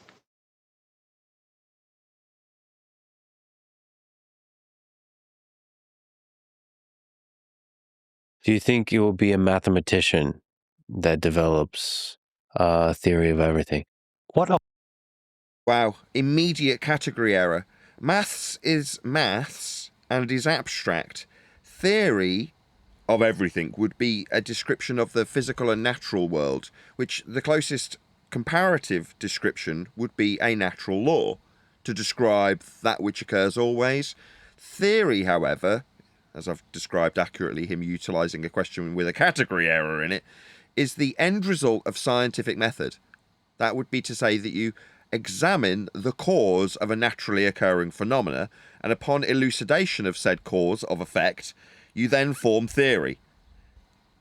What often happens is that when the physicists need... But notice how he's immediately rephrased the question in the answer by talking about what a physicist will do. The question was about mathematics, though, wasn't it? So you got a numpty dipshit for a interviewer who's asking a category error question about maths, and the seemingly at this stage, after only a few words, more intellectually superior respondent with a big massive frown on his head is having to juggle the question that's malformed into an appropriate response that immediately utilises physics and physicists as they're dealing with a question that's framed around the physical and natural world, not maths. Something of mathematics, there's often some precursor that the mathematicians worked out earlier. So when Einstein started realizing that space was curved... But he realised that, did he? No, he just plucked it out of thin air. He invented that crap. That garbage was made up by Einstein. He didn't realise anything. Did he have the realisation of seeing it in physical reality, his bent pseudo-Riemannian geometry that he created off the top of his head? No, he invented it. He didn't realise jack. So why are you bullshitting and apologising for Einstein? No, he didn't realise this. He invented it. He went to some mathematician and asked, is there... Good. He just said length, width, and height are curved. No, they're not. That's stupid. Very. You'd need a Cartesian system to describe that curve within. So it's utterly absurd. Is there some theory of curved space that the mathematicians... Not a theory. Again, as I correctly elucidated, theory comes after scientific experimentation. Scientific experimentation comes after observing natural phenomena and assuming you know the cause of it and varying that cause to validate it as the cause of the effect you study in nature. That's where theory comes from. This is two bullshitters, isn't it? Already came up with that could be useful. And he said, oh yeah, there's I think Riemann came up with something. And so yeah, Riemann had developed Riemannian geometry, which is precisely, What, pseudo? Why didn't you utilise its full title? The pseudo-Riemannian geometry? Yes, a geometry. There's nothing physical in physical nature of a fourth dimensional geometry invented by Einstein. You missed off the word pseudo. and a theory of spaces that are curved in various... Sorry, this pseudo-geometry is not a theory. Bullshitter, charlatan, conman, grifter. Who the hell is this? Terence Teo? You're a liar, sir. How dare you bullshit about this being anything to do with physical and natural physics? It isn't. General ways, which turned out to be almost exactly what was needed for Einstein's theory. This is Not a theory. There's no science behind this. going back to Wittgenstein's unreasonable effectiveness of mathematics. I think the theories that work well to explain the universe tend to also involve the same mathematical objects that work well to solve mathematical problems. It's a contradiction in terms. The thing about maths is it's not science. Ultimately, they're just sort of both ways of organizing data in useful. The organising data, that would be maths. Theory deals with the physical and natural world after experimentation based on hypothesis. That's where you get theory. Ways. It just feels like you might need to go some weird land that's very hard to intuit. Like, you have like string theory. Yeah, that. Sorry, this guy with his hand on his head doesn't know what he's talking about. That's why he's taking this pose. Yeah? You jabbering, gibbering, nonsense, spewing garbage waffler. You haven't got a clue. This string theory, not a theory. You haven't got a clue. That was a leading candidate for many decades. I think it's. Go ahead. It's not even math what they're doing. They're denying base concepts of mathematics and calling it physical theory. Like, it's neither. You're doing neither. You're just an absurdity. Okay, let's pass on the love with this videographer who has 1.5 million subscribers so he can bullshit the world about convolutions of maths and physics. Well, bleeding outrage. Please let this videographer know, at Nathan Oakley 1980 sent me, with a polite comment that doesn't immediately get removed by the YouTube algorithmic censor bots. Let's just stick it up on screen so you can see what I'm talking about. So I have stuck the link to, what's this called? Lex Clips in my YouTube chat. So if you are watching this live, I'm not saying for my health, do actually toddle along to Lex Clips and let them know, at Nathan Oakley 1980 sent me, with a polite comment that doesn't immediately get removed either by the videographer themselves or the YouTube algorithmic bots that definitely don't want you telling them that we have critiqued this garbage nonsense waffle that convolutes science and maths. But do, as I say, if you are watching live, toddle along to Lex Clips, let them know Nathan Oakley 1980 sent me. The idea being that if Lex Clips was to respond to my harsh critique of these two bullshitters, they'd put a link to my video to overcome the algorithmic censorship that I have to endure as a flat earther telling people Earth's measured flat. Like in the Cartesian systems that were prior to the Einsteinian bent pseudo-Riemannian fourth-dimensional space-time geometry that this man missed off the word pseudo when describing. So please let Lex Clips know, at Nathan Oakley 1980 sent me. Hopefully they'd do the same for me. It's slowly falling out of fashion because it's not matching experiment. So one of the big... Like, not matching fading facts. That's what you would describe that by if you were the behavioural panel, as he faded into describing the non-matching of experiments. Which experiments isn't it matching? Do you want to list two? If it's plural. Which two experiments did it not match? There aren't any experiments to match pseudo-geometry 2. That's utter garbage. That's why he looked down and faded out as he described that. I won't fade out or look down when I look down the barrel of my camera and call you a bullshitter. Maths isn't science, bullshitters. The challenge is, of course, like you said, is experiment is very tough. Yes. I'm willing to bet a $5 that this man doesn't know what an experiment is, given that he's asked a question within a category error. Shout out to Jardo's gifted another 10 memberships. Thank you very much indeed. Man, half the people watching have got to be members now, thanks to Jardo. Who was the other one? I've forgotten to credit him. Someone else gifted 10 memberships. 30 people have become members of this show. Who? Moob. Thank you very much, both of you. You're awesome. Really appreciate it. This man doesn't know what the scientific method is. If push came to shove, if I was to ask this man to define what an experiment was, he would not be able to do so. Because of how effective both theories are. Right. Experiments are hard because of how effective both theories are. You're a charlatan. You're a bullshitter. You're a liar. Give him 1.5 million subs. You're just making it up. Because of how complicated both theories are, doing experiments is hard. What a nonsense waffling, garbage spewing shyster this man is. He owes you £5 as well. Yeah. That was a general bet to the audience, but yes, I know what your sentiment means. Yes, indeed. He doesn't know what he's babbling about. But the other is like, just, you know, you're talking about. So that was a sentence fragment, you bullshitter. Why do these people get 1.5 million subscribers and I am in the doldrums of having to flog fucking microphones to keep afloat?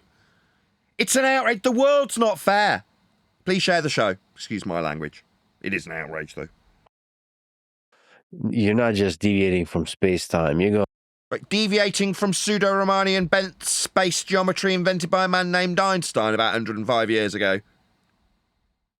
Into like some crazy number of dimensions. You're doing all kinds of weird stuff that to us, we've gone so far from this flat earth that we started at, like you mentioned. Now we're just.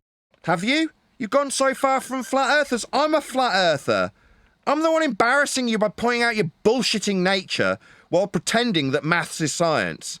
Science elucidates the cause of naturally occurring phenomena. That is to say, in nature, you observe something happening and say, I wonder what caused that. Then you formulate a predictive suppositional statement, otherwise known as a hypothesis. It's an if and then statement. If my suppositional causal influencer, then the phenomena I am studying.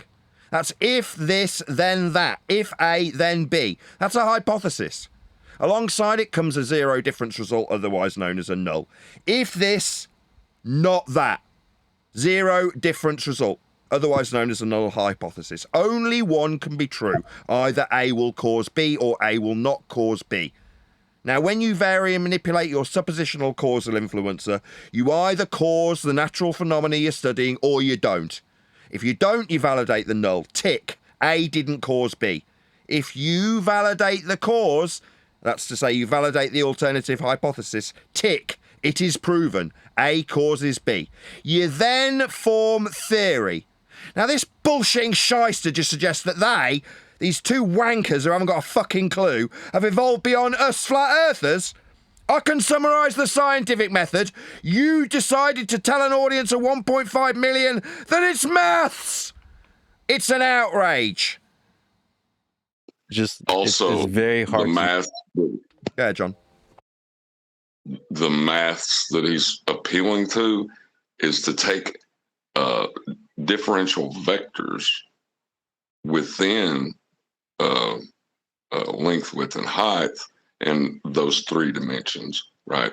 Just three, and assert that each new vector is a dimension. It is literally stupidity at its zenith.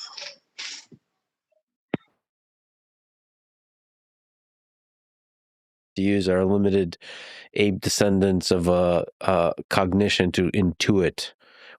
So did he just give a percentage to his cognition? I'm not going to rewind. 74.3% of all statistics are made up on the spot. Vic Reeves. What that reality really is like. This is why analogies are so important. You're not talking about reality. You appreciate that the geometry you're discussing, gentlemen, is pseudo-geometry? Now, your counterpart here on screen, he didn't mention the pseudo aspect of it. Yeah? But it's a geometry. Abstract in nature, by definition, it's maths. Meanwhile, it's fundamentally labelled as pseudo by Einstein himself. It's pseudo-Riemannian. Was that just Riemannian? No, he's a bullshitter, he's a liar, he's a charlatan, recontextualising maths into physics. Yeah, I mean, the round Earth is not intuitive because we're stuck on it. No, we're not stuck on anything. You're stuck in it if you're going to reify it from the flat Earth measurements that created it. But you. No, I don't know, you stuttering, yammering idiot. But round objects in general, we have pretty. Sorry, because we've got a round Earth in general. Good intuition, a little bit, and we have intuition about how light works and so forth. And it's actually a good exercise to actually work out how eclipses and phases of the sun and the moon and so forth can be really easily explained by round Earth and round moon. Jesus H. Christ, can you spit out a full sentence much? No, you cannot explain it with stuttery sentence fragments. No, you can't, because the derivation of your heliocentric Copernican motion comes from within a spherical system that's derived from flat Earth angle measurements to all the lights in the sky. So you're going to need a flat Earth to describe this heliocentric reification. Now, this is me, a flat earther, who apparently, you and your 8% of your brain have evolved beyond? Describing with the measurements of Earth how heliocentric Copernican motion gets reified into existence by this stuttery sentence fragment using charlatan. And models. And you can... We don't live on a model. That's a reification fallacy. Look it up. Just take, a basketball and a golf ball and a light source and actually... Now, you won't be able to compare this to heliocentrism. Heliocentrism is described by the Copernican motion within the ball.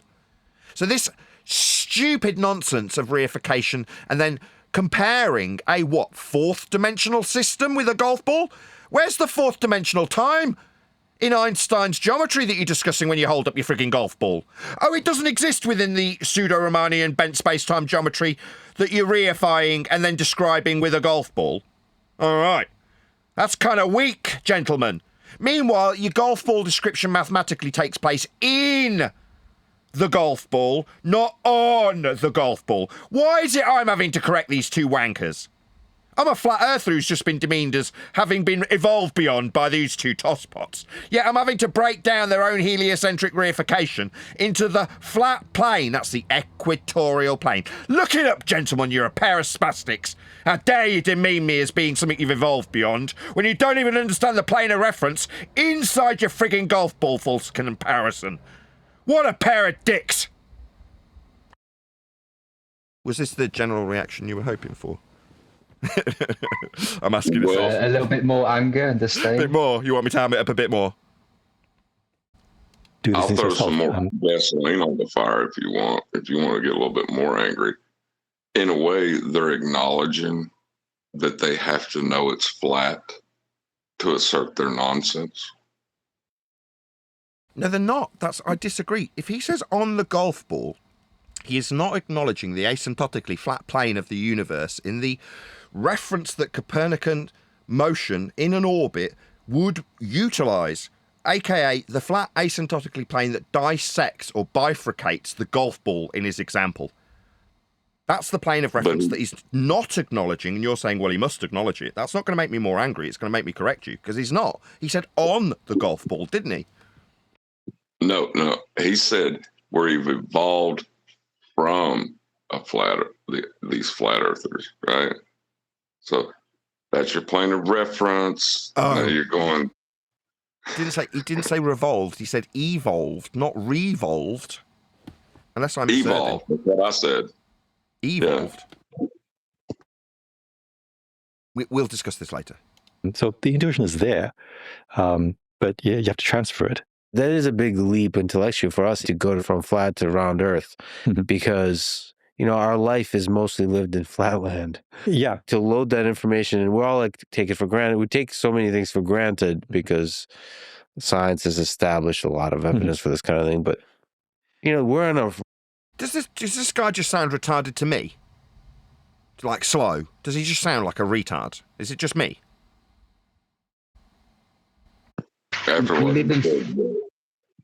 Does he have learning difficulties? Does he just sound slow to me?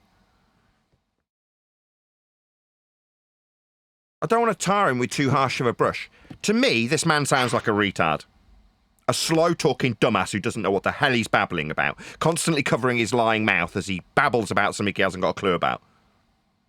Did he just say we experienced the Earth flat all our lives, but science has reestablished it? What did he say? Like he said, we live in clown world, actually. But I've fan. Go on. Can you give it a J, Nathan? Oh, bloody hell. Transfer it. That is a big leap intellectually for us to go from flat to round Earth, because our life is mostly lived in flatland. Yeah. To load that information. No, you're absolutely right. I thought you said Clownland. It's because I've got a fan running. And we're all like take it for granted. We take so many things for granted because science has established a lot of evidence for this kind of thing. But no, science doesn't deal with shapes. Retard.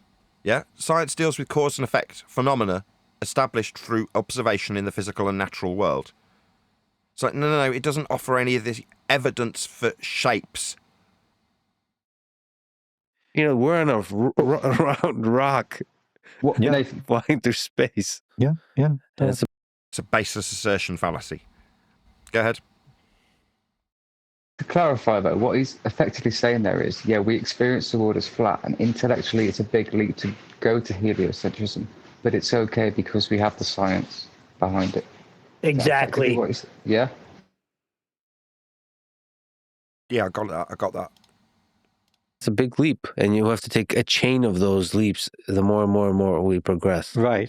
No, we don't. We just point out that Earth gets measured flat. No leaps required. Your space religion is a leap of faith from you and everyone else in the heliocentric spinning ball space monkey religion.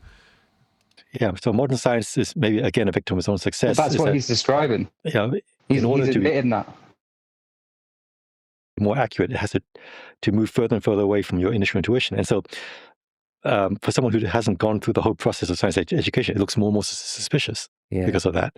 So, you know, we need more grounding. I mean, I think, there are more grounding, like ground positioning. Yeah, we do. We measure the ground for surface level when we navigate. We measure the ground for surface level when we build. We measure the ground for its surface level when we charted the surface level. We measure the ground and its surface level for the elevations above the surface level, for the heights of the mountains and the depths of the valleys. Everything that we do in terms of how we actually process the ground for grounding is flat. There are scientists who do excellent outreach. This is not a scientific endeavour. Science deals with phenomena. Something's got to be happening to say, why did that happen? For you to establish the cause of the effect. An effect is something occurring. A shape isn't something occurring. Now, your ideas of an aspect we measure of the ground, that's its flatness. Earth is flat. We measure it flat. That's how it's dealt with. In every regard, always, without exception. Now, your asymptotically flat plane of motion that's utilised in orbits to describe heliocentric balls to be in, mathematically, and then reified after the fact as being on, like in your golf ball and shadow example, is merely the extrapolation of flat Earth measurements. I hope we're all clear.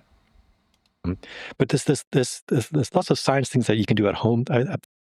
So yes, there's lots of cause and effect relationships that you can establish by observing natural phenomena and then assuming you know the cause, varying said cause, and establishing if it does indeed cause the effect you observed first in nature.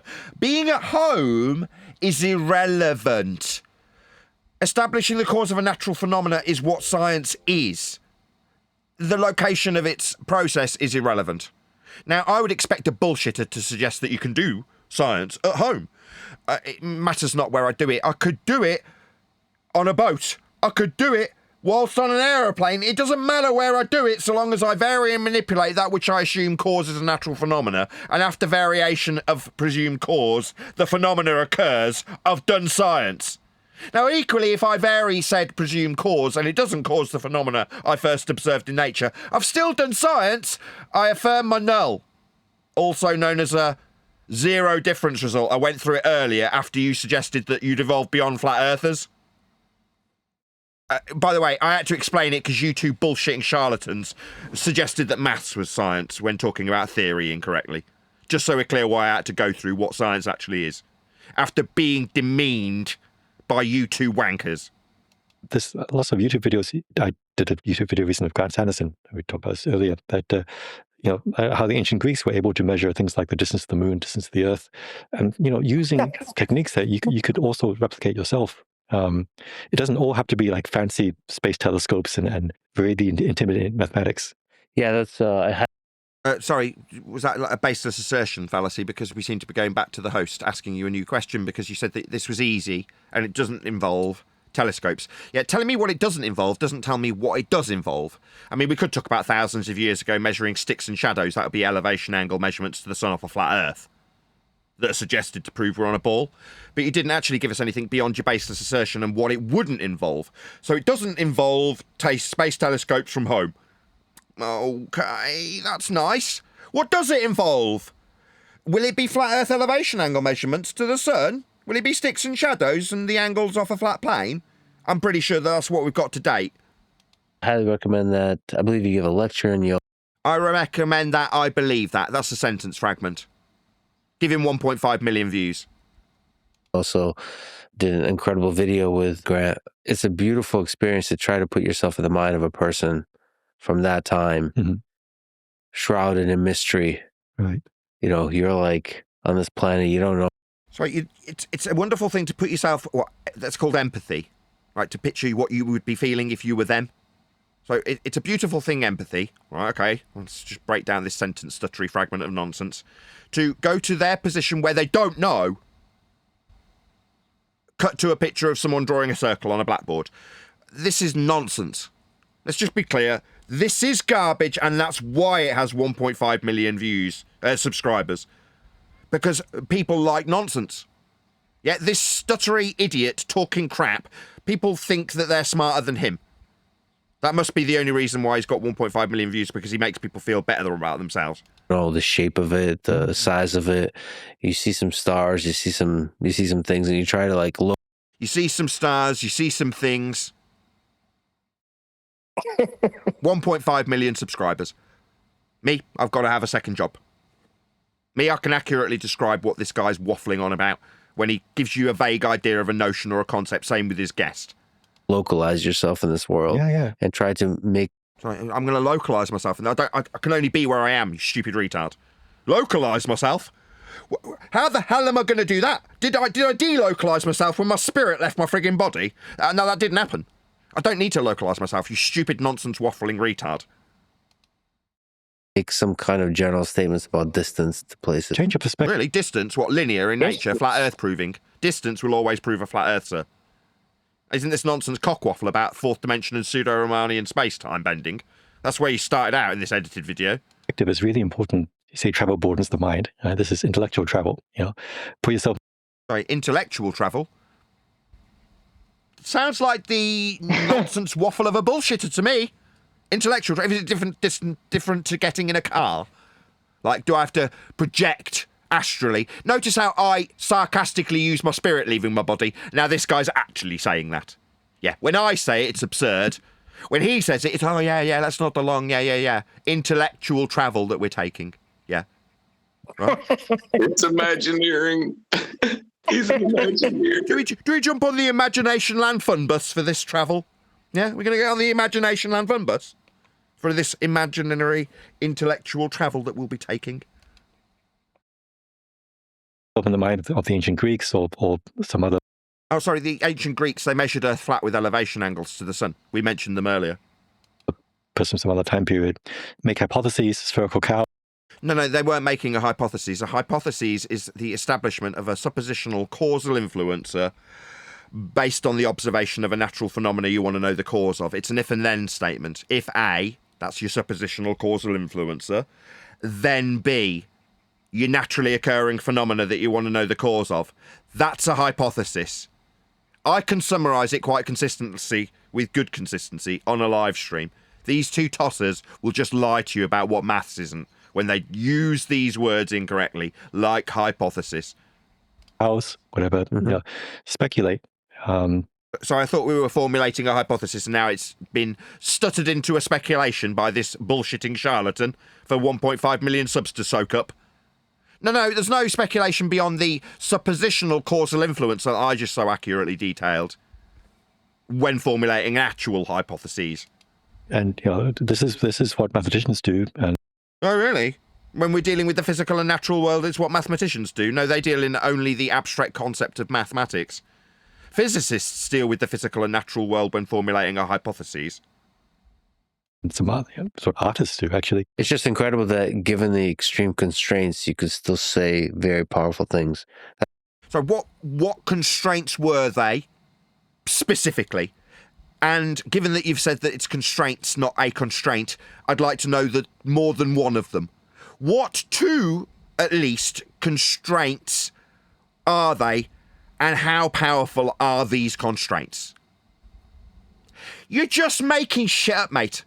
You're just talking crap so you seem like you're involved in the conversation. Isn't he? Is it obvious now I'm breaking it down for my audience what this bullshitting charlatan is actually doing to make himself seem like he has some place in this discussion? Is it obvious now I'm breaking it down? Or maybe you disagree. Maybe you think, no. When he describes the ethereal constraints, plural, 2 of them at least, and how powerful they are, he does actually mean something with that cock-waffling garbage that doesn't mean anything. He does actually mean something. He's going to now go on to tell us what those constraints are. Let's see if I'm right. And he's just cock-waffling with his nonsense garbage to make himself seem like he knows what he's talking about and therefore has a place in this conversation, or if actually he will actually, and I'm wrong, detail the constraints and how powerful they are. Let's see if I'm right. That's why it's inspiring. And he Looking was back in history. stereotyping mathematicians. Carol Vorderman wasn't involved in any of this stuff. I won't have you say a bad word against Carol Vorderman. How much can be figured out when you don't have much to figure out stuff if with. you propose axioms, how much to figure out how stuff works? That doesn't sound like what he just said. Is it just me? Or is he being given a bit of leverage in the closed captions? Let me just see if I'm right. Very powerful things. Very powerful things. Okay, so we're right on the closed captions. That's why it's inspiring. Looking That's why it's inspiring. back in history, how much can be figured out when you don't have much to figure out stuff if with. you propose When you don't have... It's because the 2 of them are talking at the same time. I'm going to give him the benefit of the doubt. axioms, then the mathematics lets you follow those axioms. If you propose axioms... I've got some suggested axioms for you, John. How do you feel about that? They better hold true always. I mean, they're just proposals. I mean, I'm just going to propose them. Well, then they're not axiomatic. They're a proposal. To their conclusions, and sometimes you can get. So you propose an axiom and that leads you to follow to conclusions. Now, if you're describing something that's an axiom, it's just an axiom. I mean, what is this cock waffle? Oh my God, this is what bullshitters do. Quite a long way from initial hypotheses. What hypotheses? You didn't give us one. There wasn't any. My God, it really does irritate me, especially when they try and condemn us as being stupid and raise themselves up in stature as intellectual superiors. No, you're a pair of bullshitters. And the reality is they friggin' know it. Both of them know that they're bullshitters as they stutter and stammer their way through that interview. They know they haven't got a bleeding clue what they're talking about, and that's why they're covering up their mouths and faces. It's an outrage, really. Let them know. At Nathan Oakley 1980 sent me. Shout out to Pablo. This guy pretended to be a big shot during research for MIT. Doing research. Okay, fair enough. I mean, just the accreditation for being part of MIT. No, that doesn't get you anything. Yeah, It doesn't get you They threw a load of words together, and it wasn't very coherent. It was like they're playing Scrabble, but we can't see the board. Yeah. But they were incorrect in their summaries and descriptions of mathematics being theory-based or scientific-based, because they're talking about the nature of the world that we're on in a very vague and generalised way, and then talking about the genius that is the pseudo-Riemannian, although he didn't use the word pseudo, mathematics invented by Einstein. I think I said 105 years. It's 110 years ago. And then inserted these science words like hypothesis and theory and didn't detail any. Then told us how we couldn't do them. Or what we wouldn't need. We wouldn't need space telescopes. Oh, how useful of you, you pair of wankers. Right, so should we round out? With that, I'll say if you are watching this on either Nathan Oakley 1980 or Nathan Oakley premiering streams, then stay tuned as there will be an after show to follow.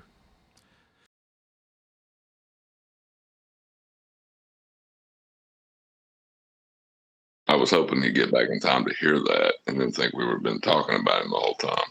But And they did mention hypothesis. He said the initial hypothesis. Yeah, he didn't give us one though, did he? I don't know. I feel like the devil's getting hold of me. My jealousy is just getting the best of me most of the time I watch a video like this. I look at them and go, 1.5 million subs. For what? For what? So he can cover his mouth while he obviously bullshits. Well, we were saying there while you were doing your outro that there was a feeling of the Jiren and Witsit discussion, like it was along the same vein of sentence fragments and stuttered non sequiturs. You know, I don't know if you've seen that yet or not. I tuned in a little bit for Ballbusters, and I was there last week, so I'd have seen the stuttery, waste of time sentence fragment utilising video that is their discussion, and it's designed to waste your time, involve you in nothing burgers that go nowhere, and I think that was Jared Doe's general opinion on the matter. Also, he said his wife summarised it in a similar vein. Also, so like, okay, so what's the game? Waste everybody's time till they're sick of flat Earth. That's the idea, isn't it? That's the game. Meanwhile, nobody's hearing that Earth's measured flat. None of them got to hear it in the first place. They were all turned off Earth long ago. We were the scammers, weren't we? While this would have been useful to them all? No, they were being round up, told that the azimuthal equidistant map is worth paying for on an app by Dave. The game's rigged.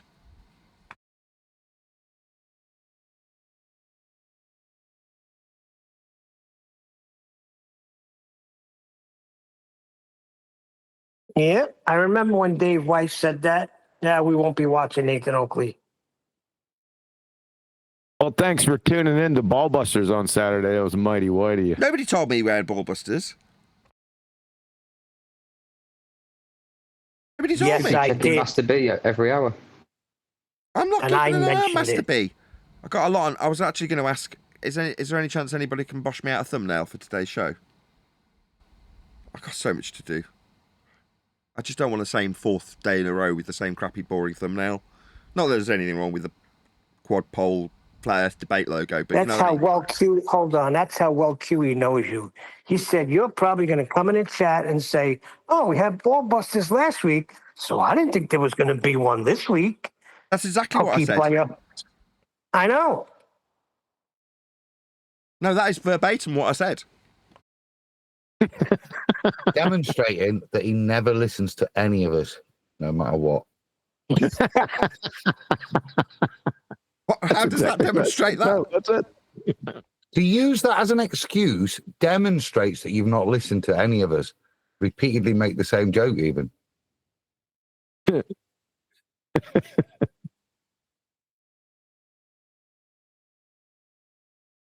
Did we get to a conclusion in regards to the thumbnail thing I brought up seconds earlier? No, you're trying to divert away. No, you didn't. I can't believe you didn't show up for Ballbusters, man. I didn't know. Are you deflecting with thumbnails? Yes. He tried to deflect with thumbnails.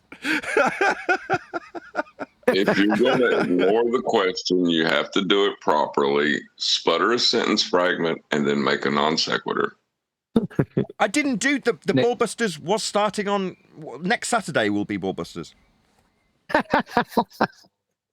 Nathan, will you accept a picture of the Chuckle Brothers?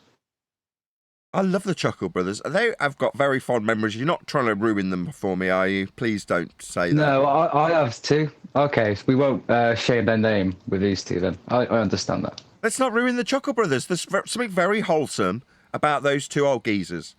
Maybe I'm just delusional. Absolutely. They're not like... It's because they're from Rotherham. Barry's dead. Oh, really? Oh, how sad. Oh. What, today? No, he died years ago, Barry. Yeah, he died today. He'll be alive tomorrow. Oh, shut up. It's unlike Jim will fix it, right? The Chuckle Brothers did their thing, and you never went, oh, look how they're talking to that underage girl. I never got that impression from the Chuckle Brothers. No. Or who's the other one? Art Attack guy. He was ace. Who's the Art Attack guy? Neil Buchanan. Neil Buchanan. See, Neil Buchanan was fantastic. He was a great presenter, for kids' TV. He must have done it for years, with good reason too. Like constantly enthusing kids with art. Do you remember his set? Do you remember the Art Attack set? The Art Attack. It was pretty wild. It was absolutely amazing. It was enormous crayons and pencil sharpeners and tubs of glue that were more than life size. So they were like 8 foot tall paintbrush that it meandered between like it must have been 8 foot long, 6 foot tall box of Crayola crayons that he'd walk from when the dun dun dun dun dun dun dun dun, and then he'd come from behind the Crayolas, like they were bigger than him, and that was the whole set. It was massive. I loved that. But the great thing about being a parent now, Nathan, is that you get to relive the. I imagine that you're showing that to your children, so you get to relive your fun memories. Not at all. I do that stuff with them. So on a Tuesday, the eldest, I mean, the two different kids are into different things. So one has art classes, the other one does kung fu. They're very different kids. Anyway, on a Tuesday, I take the kid to an art history class that's very animated. I've been doing it since she was about 1. She's 8. So I've been going to the same teacher, homeschool teacher, for about 7 years. And ever since she's been splattering dots onto sheets out in the sunshine when she started to now, where she's doing abstract art and pop art and various different, other things that are appropriate for an 8-year-old. But she gets a similar experience to the Art Attack experience from Nikki, the art teacher that she has on a Tuesday. So I get her to live those experiences if she's into it. Now, Art Attack's, as close as I got to that, but because we homeschool, if she's into, my eldest, this is into art, I can make that a reality. Now, no, she's not walking amongst the 6 foot Crayola, but she's very much doing it. Like, I've got a whole bunch of stuff on our walls from all the art she's done over the last 7 years, because she likes art. So, yeah, I don't need to play a Neil Buchanan, and we don't have a television anyway. So is this Neil Buchanan guy another failed rocker that turned to children? He's a kids TV presenter that just loved art in the same way I love flat earth and YouTubing, Neil. And he was passionate about it in the same way I'm passionate about this stuff. Now it oozes from people when they're passionate. You know what I mean? It comes out of every pore. Well, that was what it was like with Neil Buchanan. And indeed the Chuckle Brothers, maybe to a lesser extent. Yeah, when you can't come out with a hit record, you come out with children's stuff. I get it. Don't forget Tony Hart. You need to put a disclaimer for the Globers watching that those were not real crayons. You don't need to try to eat them.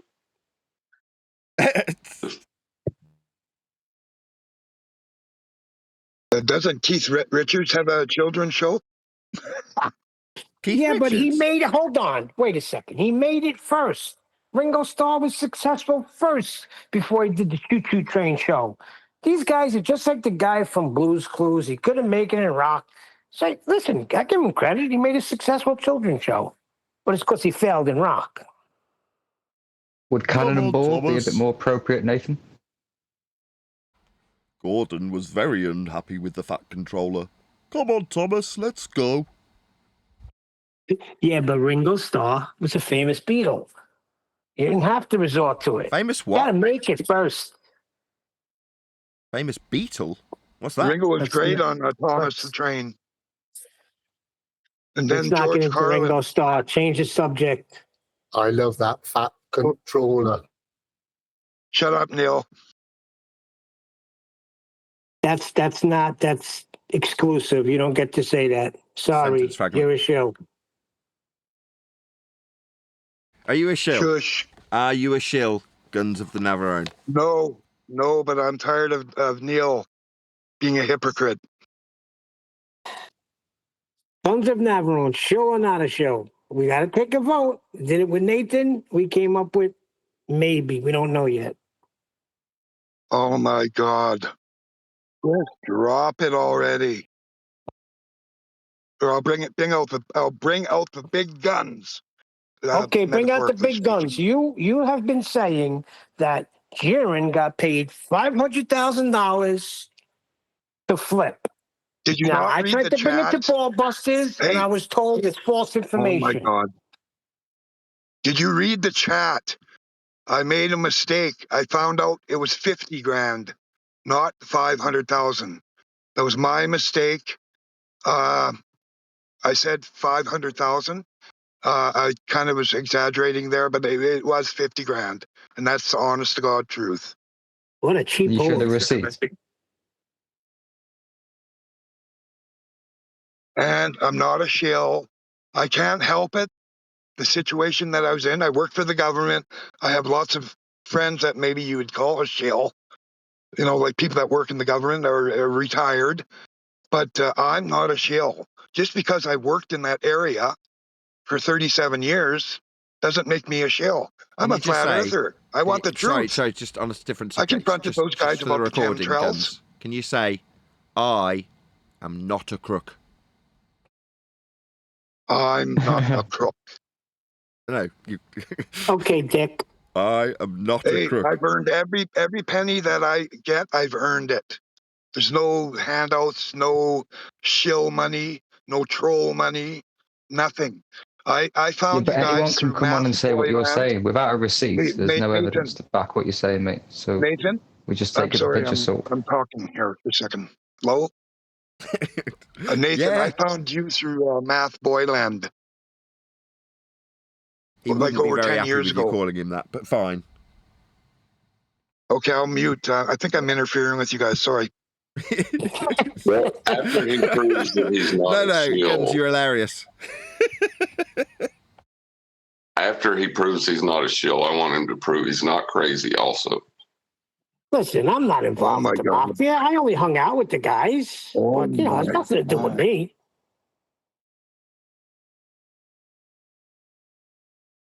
You want to see crazy? Well, Jiren and Dave Weiss and Witsit. Now that's crazy. Tell me more. Oh God. You don't, never mind. I was making a joke. Never mind. Okay, you guys, one by one, just give me your opinion of me, and then I'm never gonna talk ever again. Okay, thank you. I think you're a shill. I think you're paid to be here and cause disruptions. I think your only endeavour is to make sure everything goes wrong on Flat Earth Debate, that I can't feed my kids and live in eternal poverty. There you go. It's just my opinion. Directly from NSC. 50 grand. Did you just offer me 50 grand? Yes, please. No, I want to sign up for 50 grand to be a shill. Another cheap whore. Yeah, me too. 50k. Yes, I'm in. Yes, please. A cheap whore? That's funny.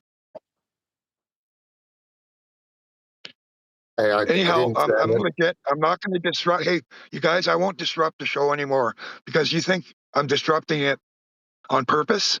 No, I think you're I hilarious. admire you guys. I admire you guys, and I'm out. That's the last you hear of me. Take care, guys. I was actually taking up for you. Hold on. Where's the music? Where's the Hulk music? Highway to Heaven. A Highway to Heaven music.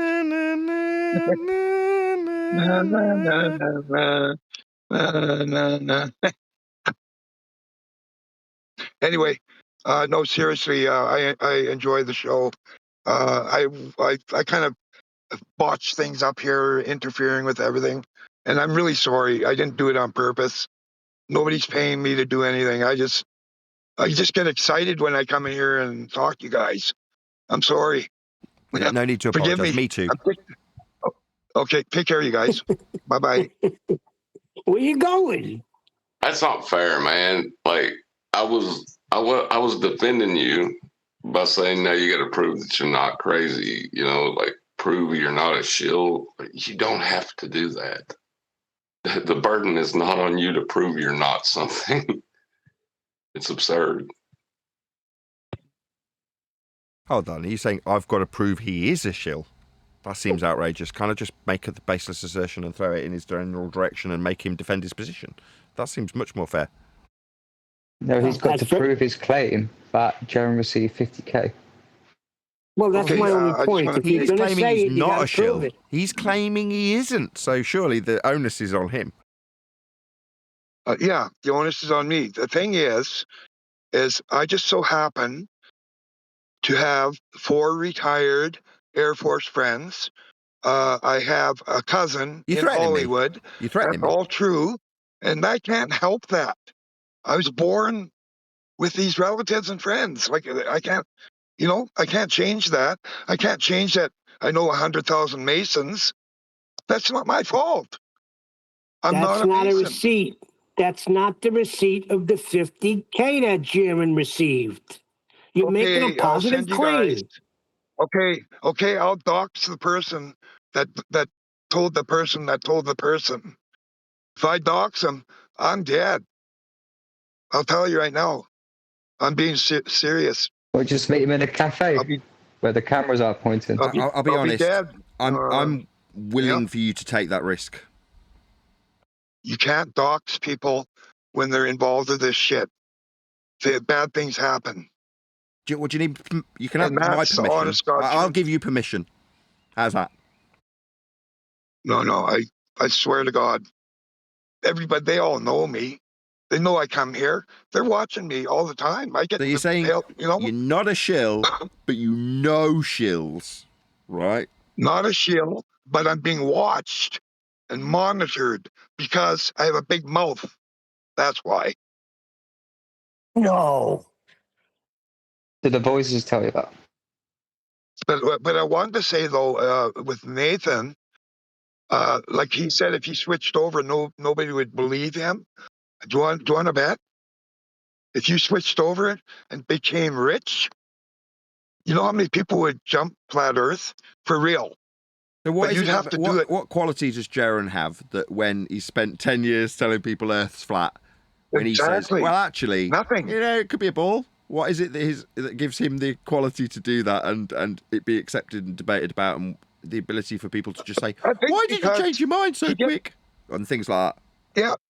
Well, I think the airtime, he gets lots of airtime, like for the last 10 years. And he's with Bob, and Bob was a heavy influencer on him.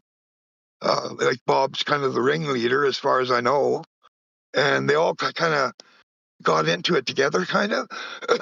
But they left out John because John was like John wasn't into that. He's into the truth, like the real truth, right? Morgile.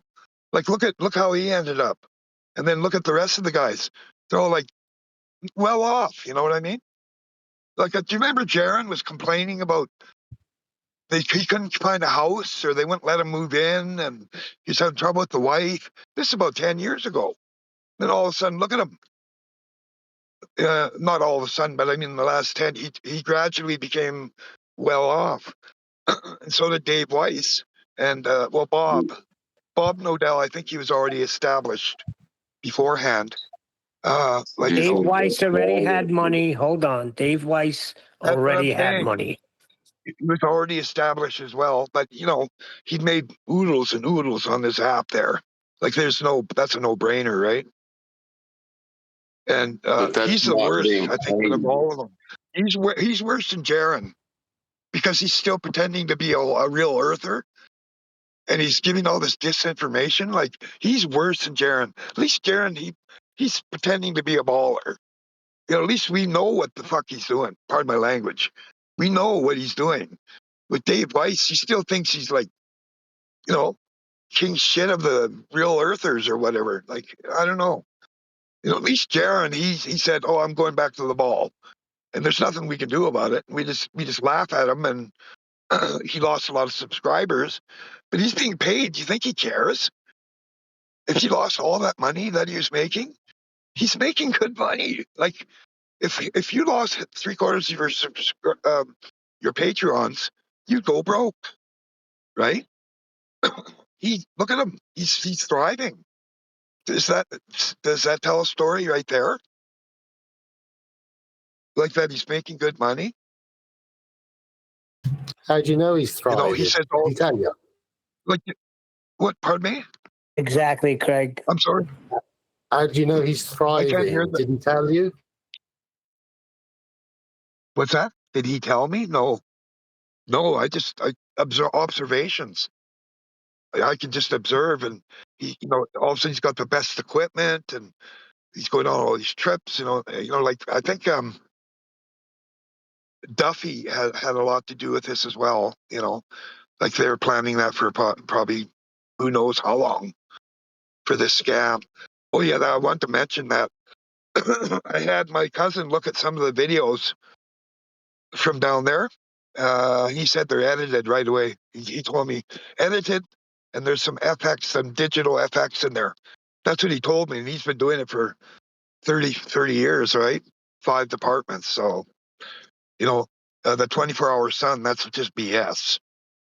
Like, and then I have the other, like, I know you guys, whatever, I have the 4 colleagues that work down there, the treaty area for over 2 years, 6-month stints for the Canadian side, the Canadian government. And I talked to, like, 2 of them are dead. Ironically, I just didn't even think of that. Anyway, yeah, 2 of them died. And then the one guy, I talked to him about the sun, and this is just recently, about 6 months ago or 5 months ago. And he said he doesn't recall seeing a 24-hour sun there ever. He said he saw it daylight for 18 to 20 hours where it's like twilight and dusk. But he said he never saw the actual sun go around above their head like a circle. Not once. Anyway, the other 2 died. The one, he kind of died suddenly. Come to think of it, that's kind of odd, eh?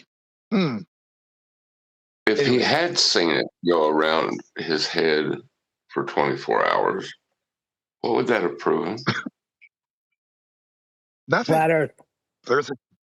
The Earth is flat already. Like, it doesn't mean anything. Just means that God created this unique physics-defying realm, and we'll never figure it all out.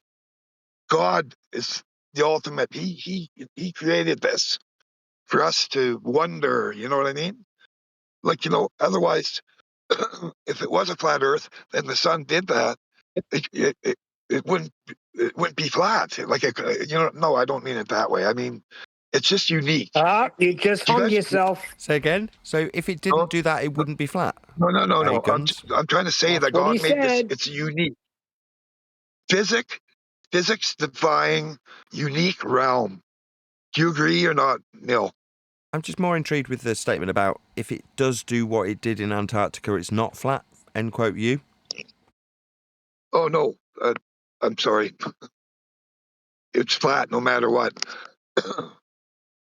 Surprisingly, Whitsitt and Jiren didn't mention anything about the incoming flight, about how flat it was. Did they mention anything about that? They could see for 20, 30 miles when they landed? Like, just bullshit. Notice it was never brought up, ever. Even the set or whatever they used, you could see for miles. That mountain, you could see the base of the mountain. And I think it was 10 miles away or something like that. Hold on.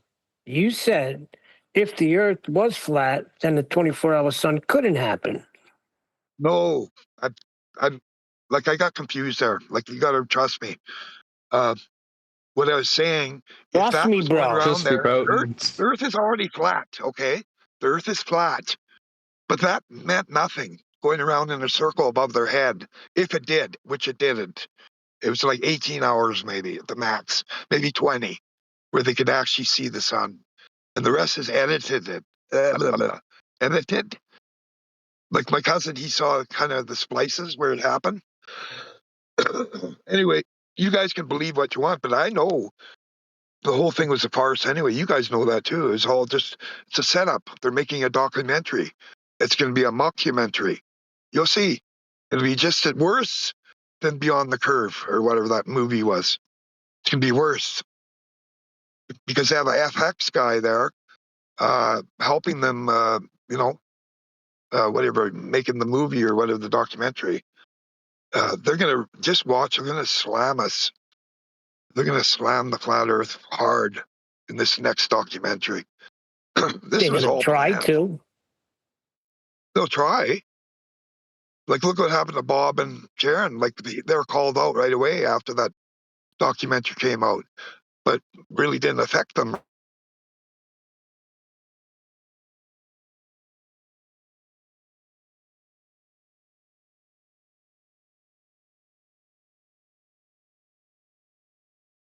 Nathan, what number Fed is today's? One more time. What number show is today's? 2, 3, 5, 7. I've nearly done it.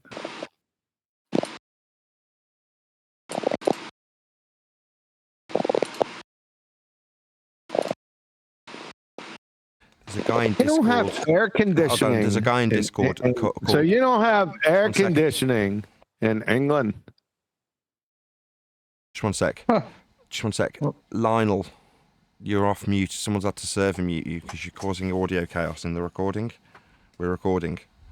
Lionel, can you hear us? Someone's server muted him, so I don't know why I'm asking him to reply. Please, can you put yourself on local mute, Lionel? Hello. Lionel. Ah, he's done it. Good. Thank you. Thank you. As you were. I'm just going to step away for a sec. I've got to post something. Another one. You're debating the question. QEX, if you had air conditioning, I'll answer no QE because it's only hot for 2 weeks. That's their logic. That's correct.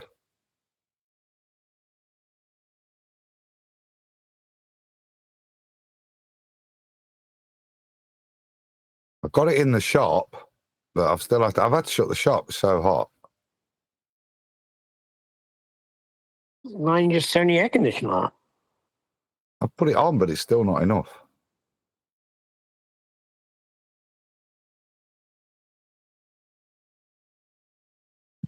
Yeah, if you don't get out ahead of it when it gets real hot in the mountains, like if you don't get it cold at night, the next day it's like you can't catch up, you know.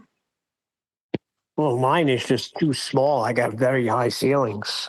So, like, it doesn't matter. They come and they read. They put their gauge right on the blower. And of course, it's reading 69 degrees, but the house is 76 degrees.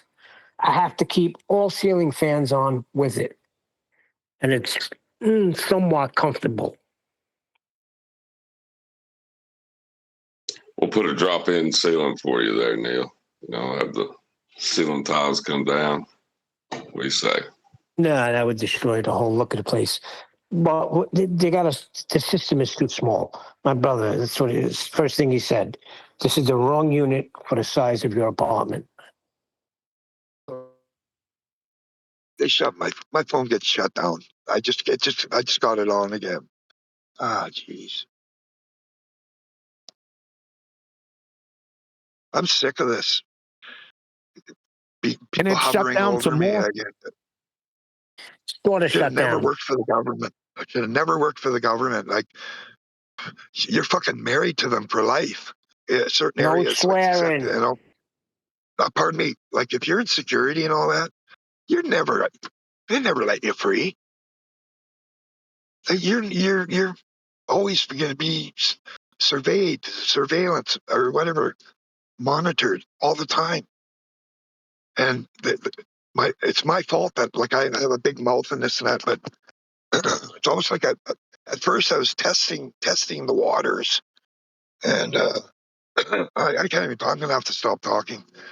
See, I'm getting in trouble here. I can't even talk anymore. I'm getting so like I got a piano on my back or something. I just feel this overwhelming something. I don't know how to explain it. We're being listened Are you to every sort of word pulled right over? now. It's just like, pardon me? Are you driving or are you sort of pulled over? No, I heard that on Ballbusters. I heard that. I watched the replay and I heard you guys talking about that. Yeah, this whatever the agents. He worked for the Canadian agency, and he had some friends that know friends in the agencies in the United States. Oh, he's Canadian. QE says. And then he said something derogatory about me or whatever. Well, I don't even care anymore. Like, you know, you guys call me this or that. Like, seriously, you know. What normal person's just going to come on social media and start talking about, oh, I got friends here and there. What's that? The shilly kind. Do I have a loony or anything? Just hang on a second. Say it in here. You have a loony? I got a guy at my car window. He's looking for a loony. Yeah, I'll check my wallet. Yeah, hang on. Yeah, I'm outside Burger King. I got a guy looking for some money. Yeah, hang on a second. I'm going to go on mute. Oh boy. Can you stay there? He used to have thick skin when he first came on. He'd play along. Now we're getting under that thick skin a little bit.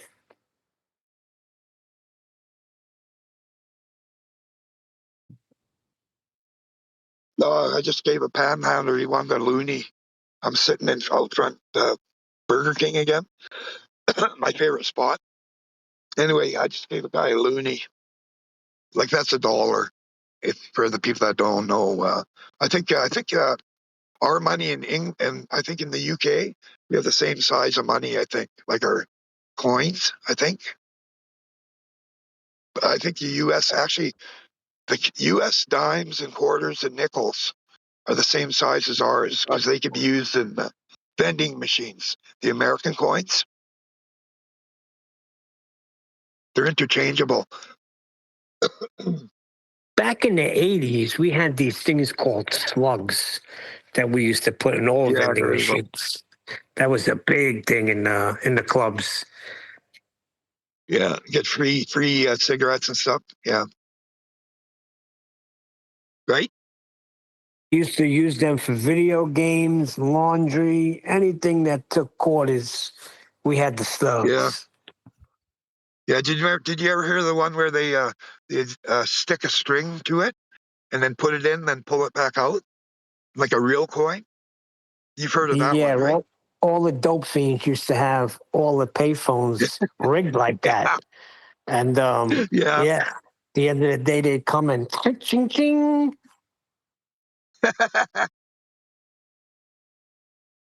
Hilarious. Anyway, any questions before I go? I'm composed When you're now. leaving.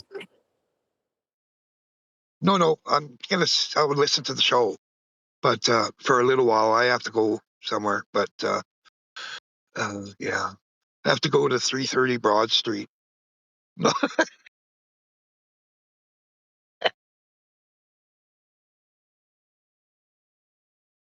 That sounded like a I'm joke sorry. a shill would make. I know. I just Supposed to say remember you asking 333 me. Broad Hey, Street. I remember Neil asking me about what's the addresses, like 33. They always have 33.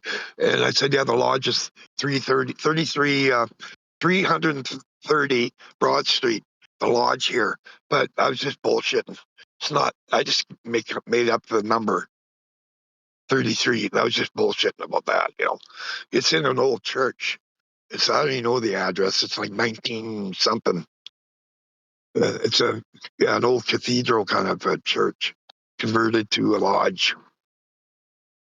But I'm sorry about that, Neil. 330 on Broad Street. I'm sorry. But anyway, I'll get back to everything I say is the truth. I'm not bullshitting about anything. It's like 99% of everything. I just found out that Jiren got 50,000, but I don't know what other monies he got. Like people are saying it's ongoing, obviously. Who knows how much he's making. And then Dave Weiss, they're subsidizing his app probably because a lot of people were turned off to it.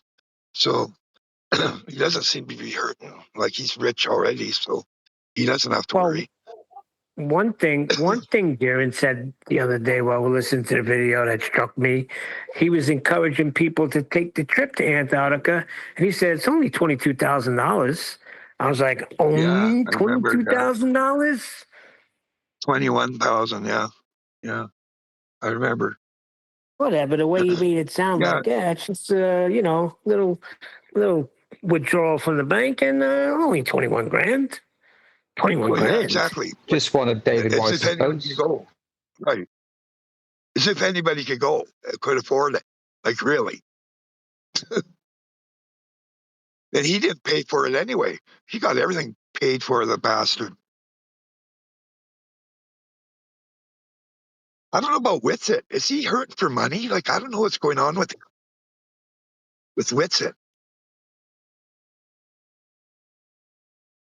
I think he's causing dissension with those with the Shillery department, because he seems to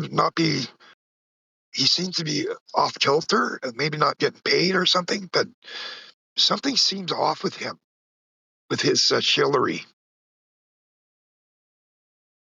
His ability to put coherent sentences together is fragmented sentences. He's trying to be a shill, but he's having trouble being a shill. Like, so Gunn just saying he's having trouble with his Shillery. Seems to be off a bit. He doesn't have shivery. He has no shillery. I'm sorry, I have no teeth in, and my throat is. I have a frog in my throat, so my words aren't very fluent or articulate. I'm sorry about that. I wish I had Nathan's articulate personality or voice. I'm having trouble. Anyway, I think something's going on with Witsit there, because wasn't somebody say he was trying to get 10 grand or something recently? Why would a shill need to do that? Pay 10 grand. To throw you off that he's a shill. Well, there you go. I just testing you. It's like Nathan said, the game is rigged, and it's really not a game. This is our lives. It's in his name, isn't it? Witsit gets it. He gets what he's doing, doesn't he? Yeah, good one. It's like a pun. His name's like a pun. Yeah. I never looked at it like that. You're right. That's a good one. Yeah. Campanella. What can you make out of that? No, that's not his name. His real name is Scam Panella. Oh, Scampanella. Do you remember Jiren in the beginning? In the beginning, he was. I remember him being a Christian, or him and his wife, if you remember right. And then he went through some, like, he saw some literature and went, right, that's it. Christianity's a joke. All been written. All fake. Yeah. And he left that. And he's just done the same with the flat Earth, didn't he? He's just gone somewhere. Probably, like you say, he's scammed himself there to, hello, mate, have some of this. And he's gone, oh, yeah, I'll do that. Because that's what he does. He doesn't hold true. He doesn't ferment himself, meaning like how we are. We ferment. The reason we're sitting here, we can't go back because we already know. Do you know what I mean? Yeah. Where he's always been on the line. Yes. Well, he's very shallow, obviously. And also, I think he got into Satanism or something, Scientology or something. Who knows? He seems to be into something that doesn't include Jesus Christ and God our Savior. And that's the same with Is it the Witsit, isn't it? Shambhala? He's out there doing mushrooms, isn't it? You know what I mean? Trying to find the existential ether, touching the imaginary stuff. Yeah, kind of like Dubé. Isn't he into that transition, like out-of-body experiences and stuff? He's into that meditation stuff. Eric Dubé. What did I say?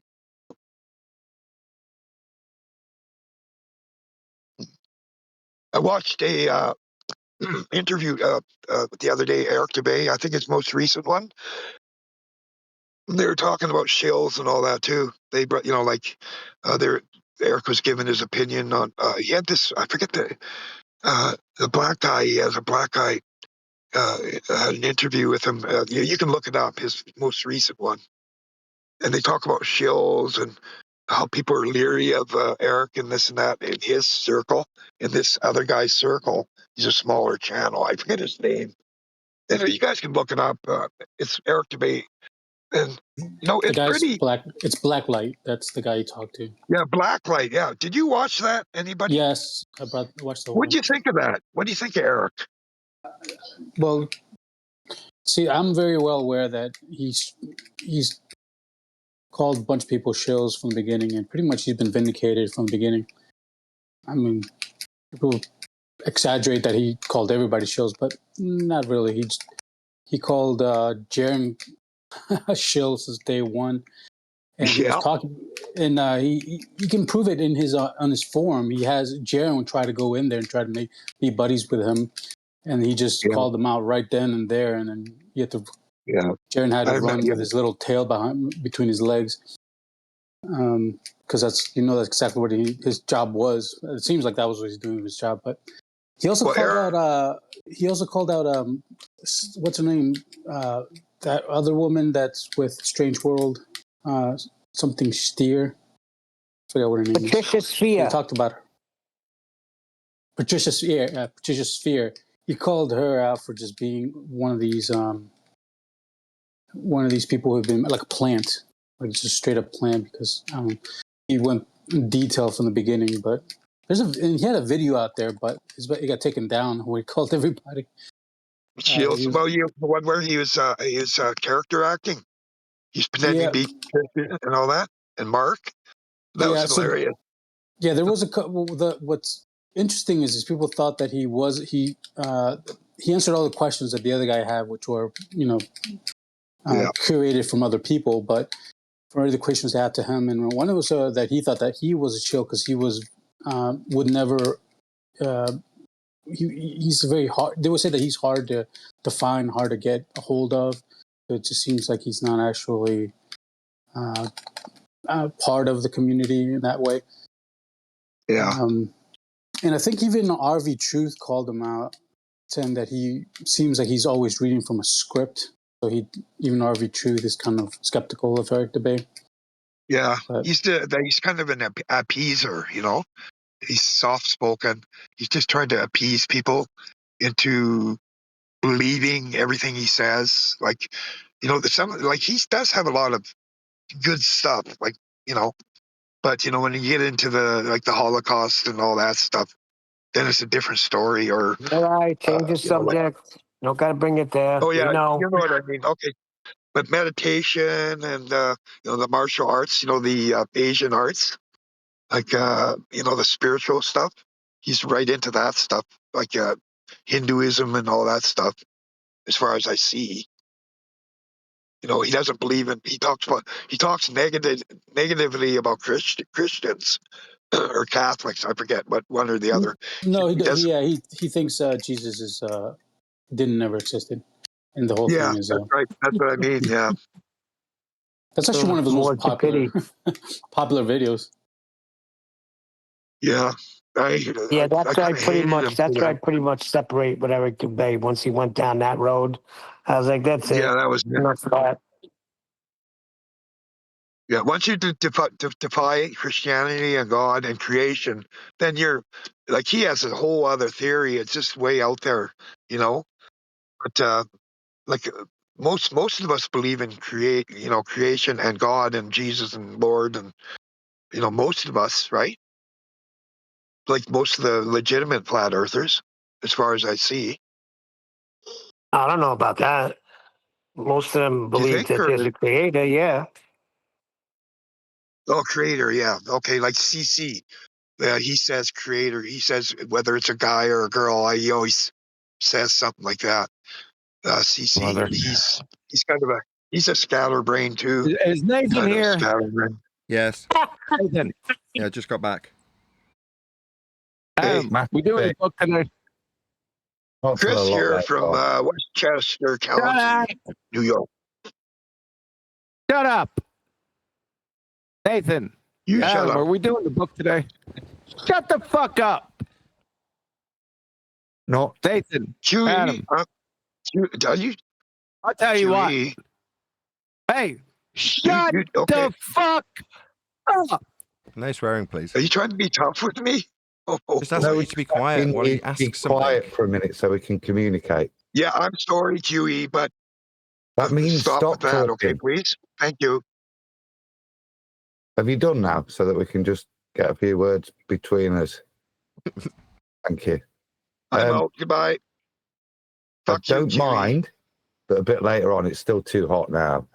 And Nathan, if you check Masturbate, I did the thumbnail for it. Oh, thank you. Ace.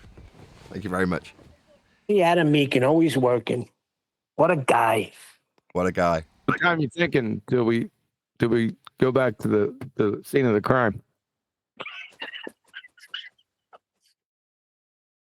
At least a couple Depends of on hours. what crime was committed. It's too hot, is what Adam's saying, and I completely agree. At least a couple of hours. It needs to cool down like a couple of degrees before we can even start. Otherwise, we'll just end up ripping each other a new throat. That never happened before. 2-3 hours. Good couple. Yeah. Couple of hours, and then it'll cool down a bit. Well, buzz me. Yeah? You're hesitating. It's too hot to think. Yeah. So my 12 o'clock is 2 hours from now. You going to buzz me, or you're not going to buzz me? I or will. what? I will buzz you and the other ghostwriter. Ghost Rider! We've got a song now, Nathan, for us. Awesome. We do. Play it. Oh, we can't. I can't play it now. It'd be a copyright strike.